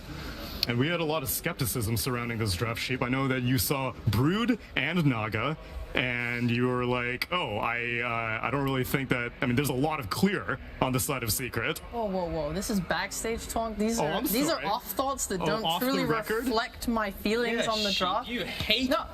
As I said earlier on the draft, it had problems. When Secret properly applied pressure, that draft really struggled because there wasn't enough farm distribution for everyone on the map. However, they made really good comeback plays, utilizing Sax's Tiny. His tossbacks enabled so many of those fights during their comeback when they were starting to reclaim the map. That was good. This was good. This was what made their stuff work. Skitter is so confident on his Naga, on his CK. He plays these illusion heroes like they're not illusion heroes. Yeah, and sorry for exposing off-the-record knowledge. I'll give you something that's on the record, though, because Tundra had some thoughts on Secret. I think Team Secret is a very formidable opponent because I think they've defined their roles for each other very well, and they know exactly what to expect from each other. I mean, obviously they have Puppy, so it kind of goes without saying, honestly. It doesn't need to be explained. And by this point, it's also for Nisha as well. It's just such an amazing player. If you were just to think of each of their player, not even looking at any particular game, you kind of have an idea of what each hero will play. Nisha will generally play a very high damage hero, and then Crystallis will either be some sort of utility or counter pick for the lane, and same thing with the Resolution. They know their lane matchups very well. It's like they play these stupid combos that you feel like the lane shouldn't be strong, but then they know something about it a bit more than you do, or the synergy is a bit better, that they manage to win these lanes, and suddenly they have very good synergy in the game. The last time we played them in a group stage where we 2-0'd them, I think they messed up their drafts in both of their games, so I don't think we actually got to play the real Secret. Going into this match against them, I think we are kind of on even grounds. Both of us have since that match, both of us have gone through a win streak. Yeah, I think we are on even footing, and just excited to see how the game will play out. The footing is becoming somewhat uneven, though. As we saw, game number 1, Tundra, they do their own thing. You heard it from Purge. They set dynamics throughout the group stage. They throw them out the window whenever it comes to playoffs time. Now, upper bracket finals, we see Zoo, T. Do you think they go back to the well on that one, or is it too telegraphed? No, I feel like this game 1 was a perfect example of Tundra getting what they wanted. Secret, when you enter that first phase of bans, you kind of know what's going to be hitting you. Tundra, they're not this unpredictable team in regards to their openings. It's normally kind of 9 specialties. I feel like for Tundra, they just keep doing what they're doing. They won the first game. They're looking good. They're looking solid. You don't need to change up. For Secret, though, it's if we do the same bans and maybe let Brood through, do you want a different answer? They crushed him in lane, but the overall game, losing out on map. They came back. They made a comeback with the Brood that got crushed. You don't see that very often. And also, if you're Tundra, you're probably feeling really good right now, Sheep, right? Because in group stages, 2 games lasted 60 minutes. It's true. Now you win with even the tier 5 items coming into the play. Yeah, I think they should feel confident, but not cocky, because like we talked about, Secret did have that early game advantage. They were starting to creep ahead in net worth, and they were looking very scary to fight into. So for Secret, I think it's more of tightening up that area that they struggled with in the last game and making sure they can cement their lead. And for Tundra, it's, do the same thing. They made the right moves to come back. They kind of knew what they had to do, and maybe they want to adjust how they play that Brood lane. It just went so bad. Still seems like you like it being a top priority for Tundra, that Brood mother. I really like the Brood. Okay. I just think it presents a lot of problems, and because her item build is so generic, because 33 also plays Tide the same way. You say that now, but I thought the dynamic for the longest time was I have to go Wraith Pact or Pipe every time. He did. He went Wraith Pact. Then where were you getting generic from then? It's something that is good no matter what the game is, right? You're not going, oh, I have to buy a Solar Crest for armor or whatever. It's just I'm going Wraith Pact, it reduces damage. I have to just say that I am worried for Secret, because the games where they performed maybe overperformed were the games Nisha played Leshrac. Yeah. And that's what I believe, I don't know who, Slacks or someone said it just a moment ago. I doubt Slacks said it. If it was smart, I think Slacks said it. Yeah, they had 4 out of 5 games on Leshrac, and they won all 4 of those. So Lesh is their comfort hero, and it's also a hero on which Nisha can definitely just put them all on his back and carry it. That's probably not getting through the drafts, right? Yeah. Most likely will not. Yeah, it was banned in the previous game. Probably going to get banned no matter the pick order again in this game as well. Well, let's see how these priorities pan out as we get into game number 2 of Tundra versus Secret. Team Secrets turn to ban. Tundra Esports versus Team Secret. Game 2.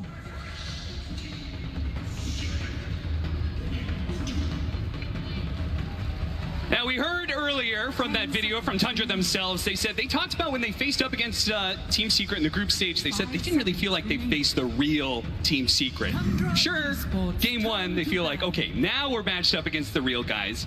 Both games, though, game one, both in the group stage as well as now on stage, they won with the Naga Siren. So, I don't know, something's working for Tundra. Their ideas still work against Secret, even if it was a little harder this time. Yeah, I mean, I think kudos to Secret for pulling it back and making it drag out that so far. I think Secret is the first team I've seen do what you have to do against Tundra, which is survive their offlane. Tundra's offlane is extremely fierce. They're very dominant in the laning phase, and you can fall really far behind. And Secret just totally trampled that. They crushed Tundra's offlane, which I don't think anyone has done yet this tournament. So I say, even though Secret lost that game, I feel like they have a pretty good footing in that they had a really good laning phase. And if you have that against Tundra, then you're set up to play at the very least an even game. Yeah, honestly, I think this OD last pick was... I didn't realize how strong it was until I actually saw the game. I just didn't realize it. You never play against this hero in Pops. I haven't played against this hero in months. But this OD with the Shard, he completely nullified the way Secret wanted to fight that game. And I think without OD, this game would have been completely different. So we'll see what they want to do to change it up. They do have second pick on Secret this time, and I do think they're a team that benefits from second pick because Puppy likes to hide his picks. He wants to play pick these heroes that play multiple roles and then hide them till the very end, and this is easier on second pick. I would agree. They also slightly shifted the bans, banning the Brood instead of the CM this time, so saying, all right, you have 2 5s, you're gonna pick every game, fine, we'll just lead them both, pick one, whatever. Sure. We're gonna ban your like super annoying Netic cores, you have to pick something slightly different, you know, pick this Visage on 8, maybe it's a little weaker in lane, we can exploit it a little bit more, you know. I think that's probably a better angle for them. 10 seconds. I mean, I was surprised they banned this Maiden in the first game. Like, I get Maiden as a hero that they're winning every game with, but they're also winning every game. And I think, to me, it's like, is Maiden going to destroy you in a series compared to a Brood or a Doom or, you know, like some Naga Siren that's really the core of their strategies?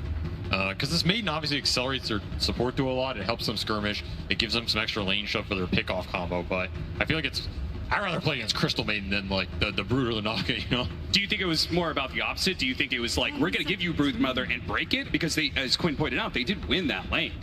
So maybe they thought, okay, we're going to show that you can't use this tool for not just this series, but also potentially grand finals as well.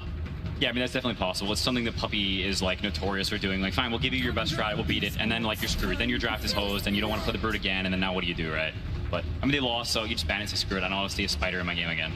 And here we go already with the Flex Dawnbreaker, which we've seen, I believe, Crystallis play it, and then Resolution can also play it. They are on second pick, so they're going to hide this till later. And I think this hero is really good for Secret, the way they play. They like to have Nisha on these mid carries, which is also better on second pick, right? Because he's going to see his lane, he's going to get a counter pick. And then this Dawnbreaker can go either lane, she can connect the mid lane with Nisha. Silencer is a solid hero against CM, no pun intended. You have the global for ulti, and you're also decent lane matchup against her as well. Are you going to get Visaged here? Yeah. Yes, sir. Okay. I mean, it's just, you're opening up the Silencer, right? Like, this is the ultimate Visage on response team. And you know they want a Wraith Pact hero if Doom is out of the pool, which it is.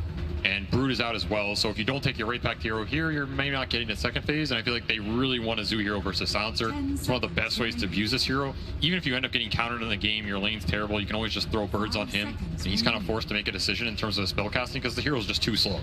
He's very clunky on the map, he needs a lot of farm.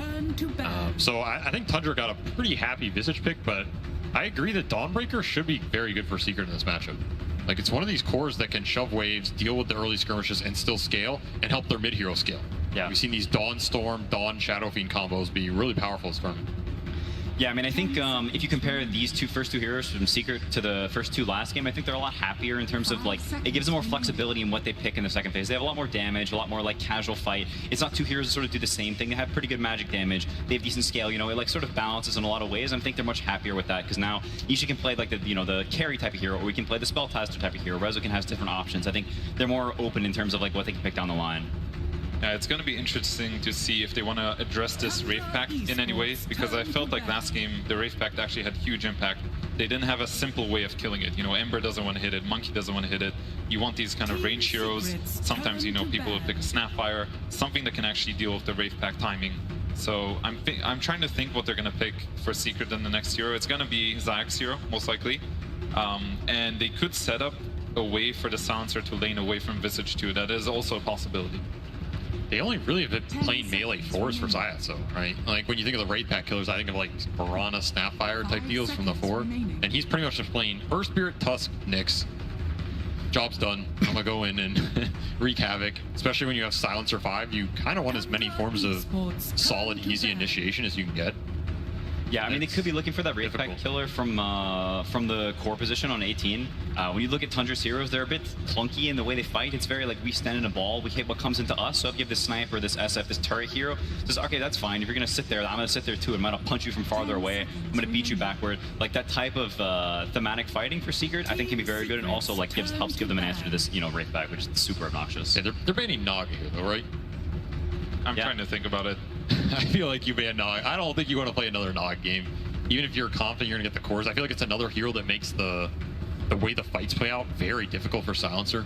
It's just very obnoxious. He sends stuff in, he sees you, you start getting chipped. I mean, the question is, if you have 2 cores that you can pick against Naga, do you still need to ban it?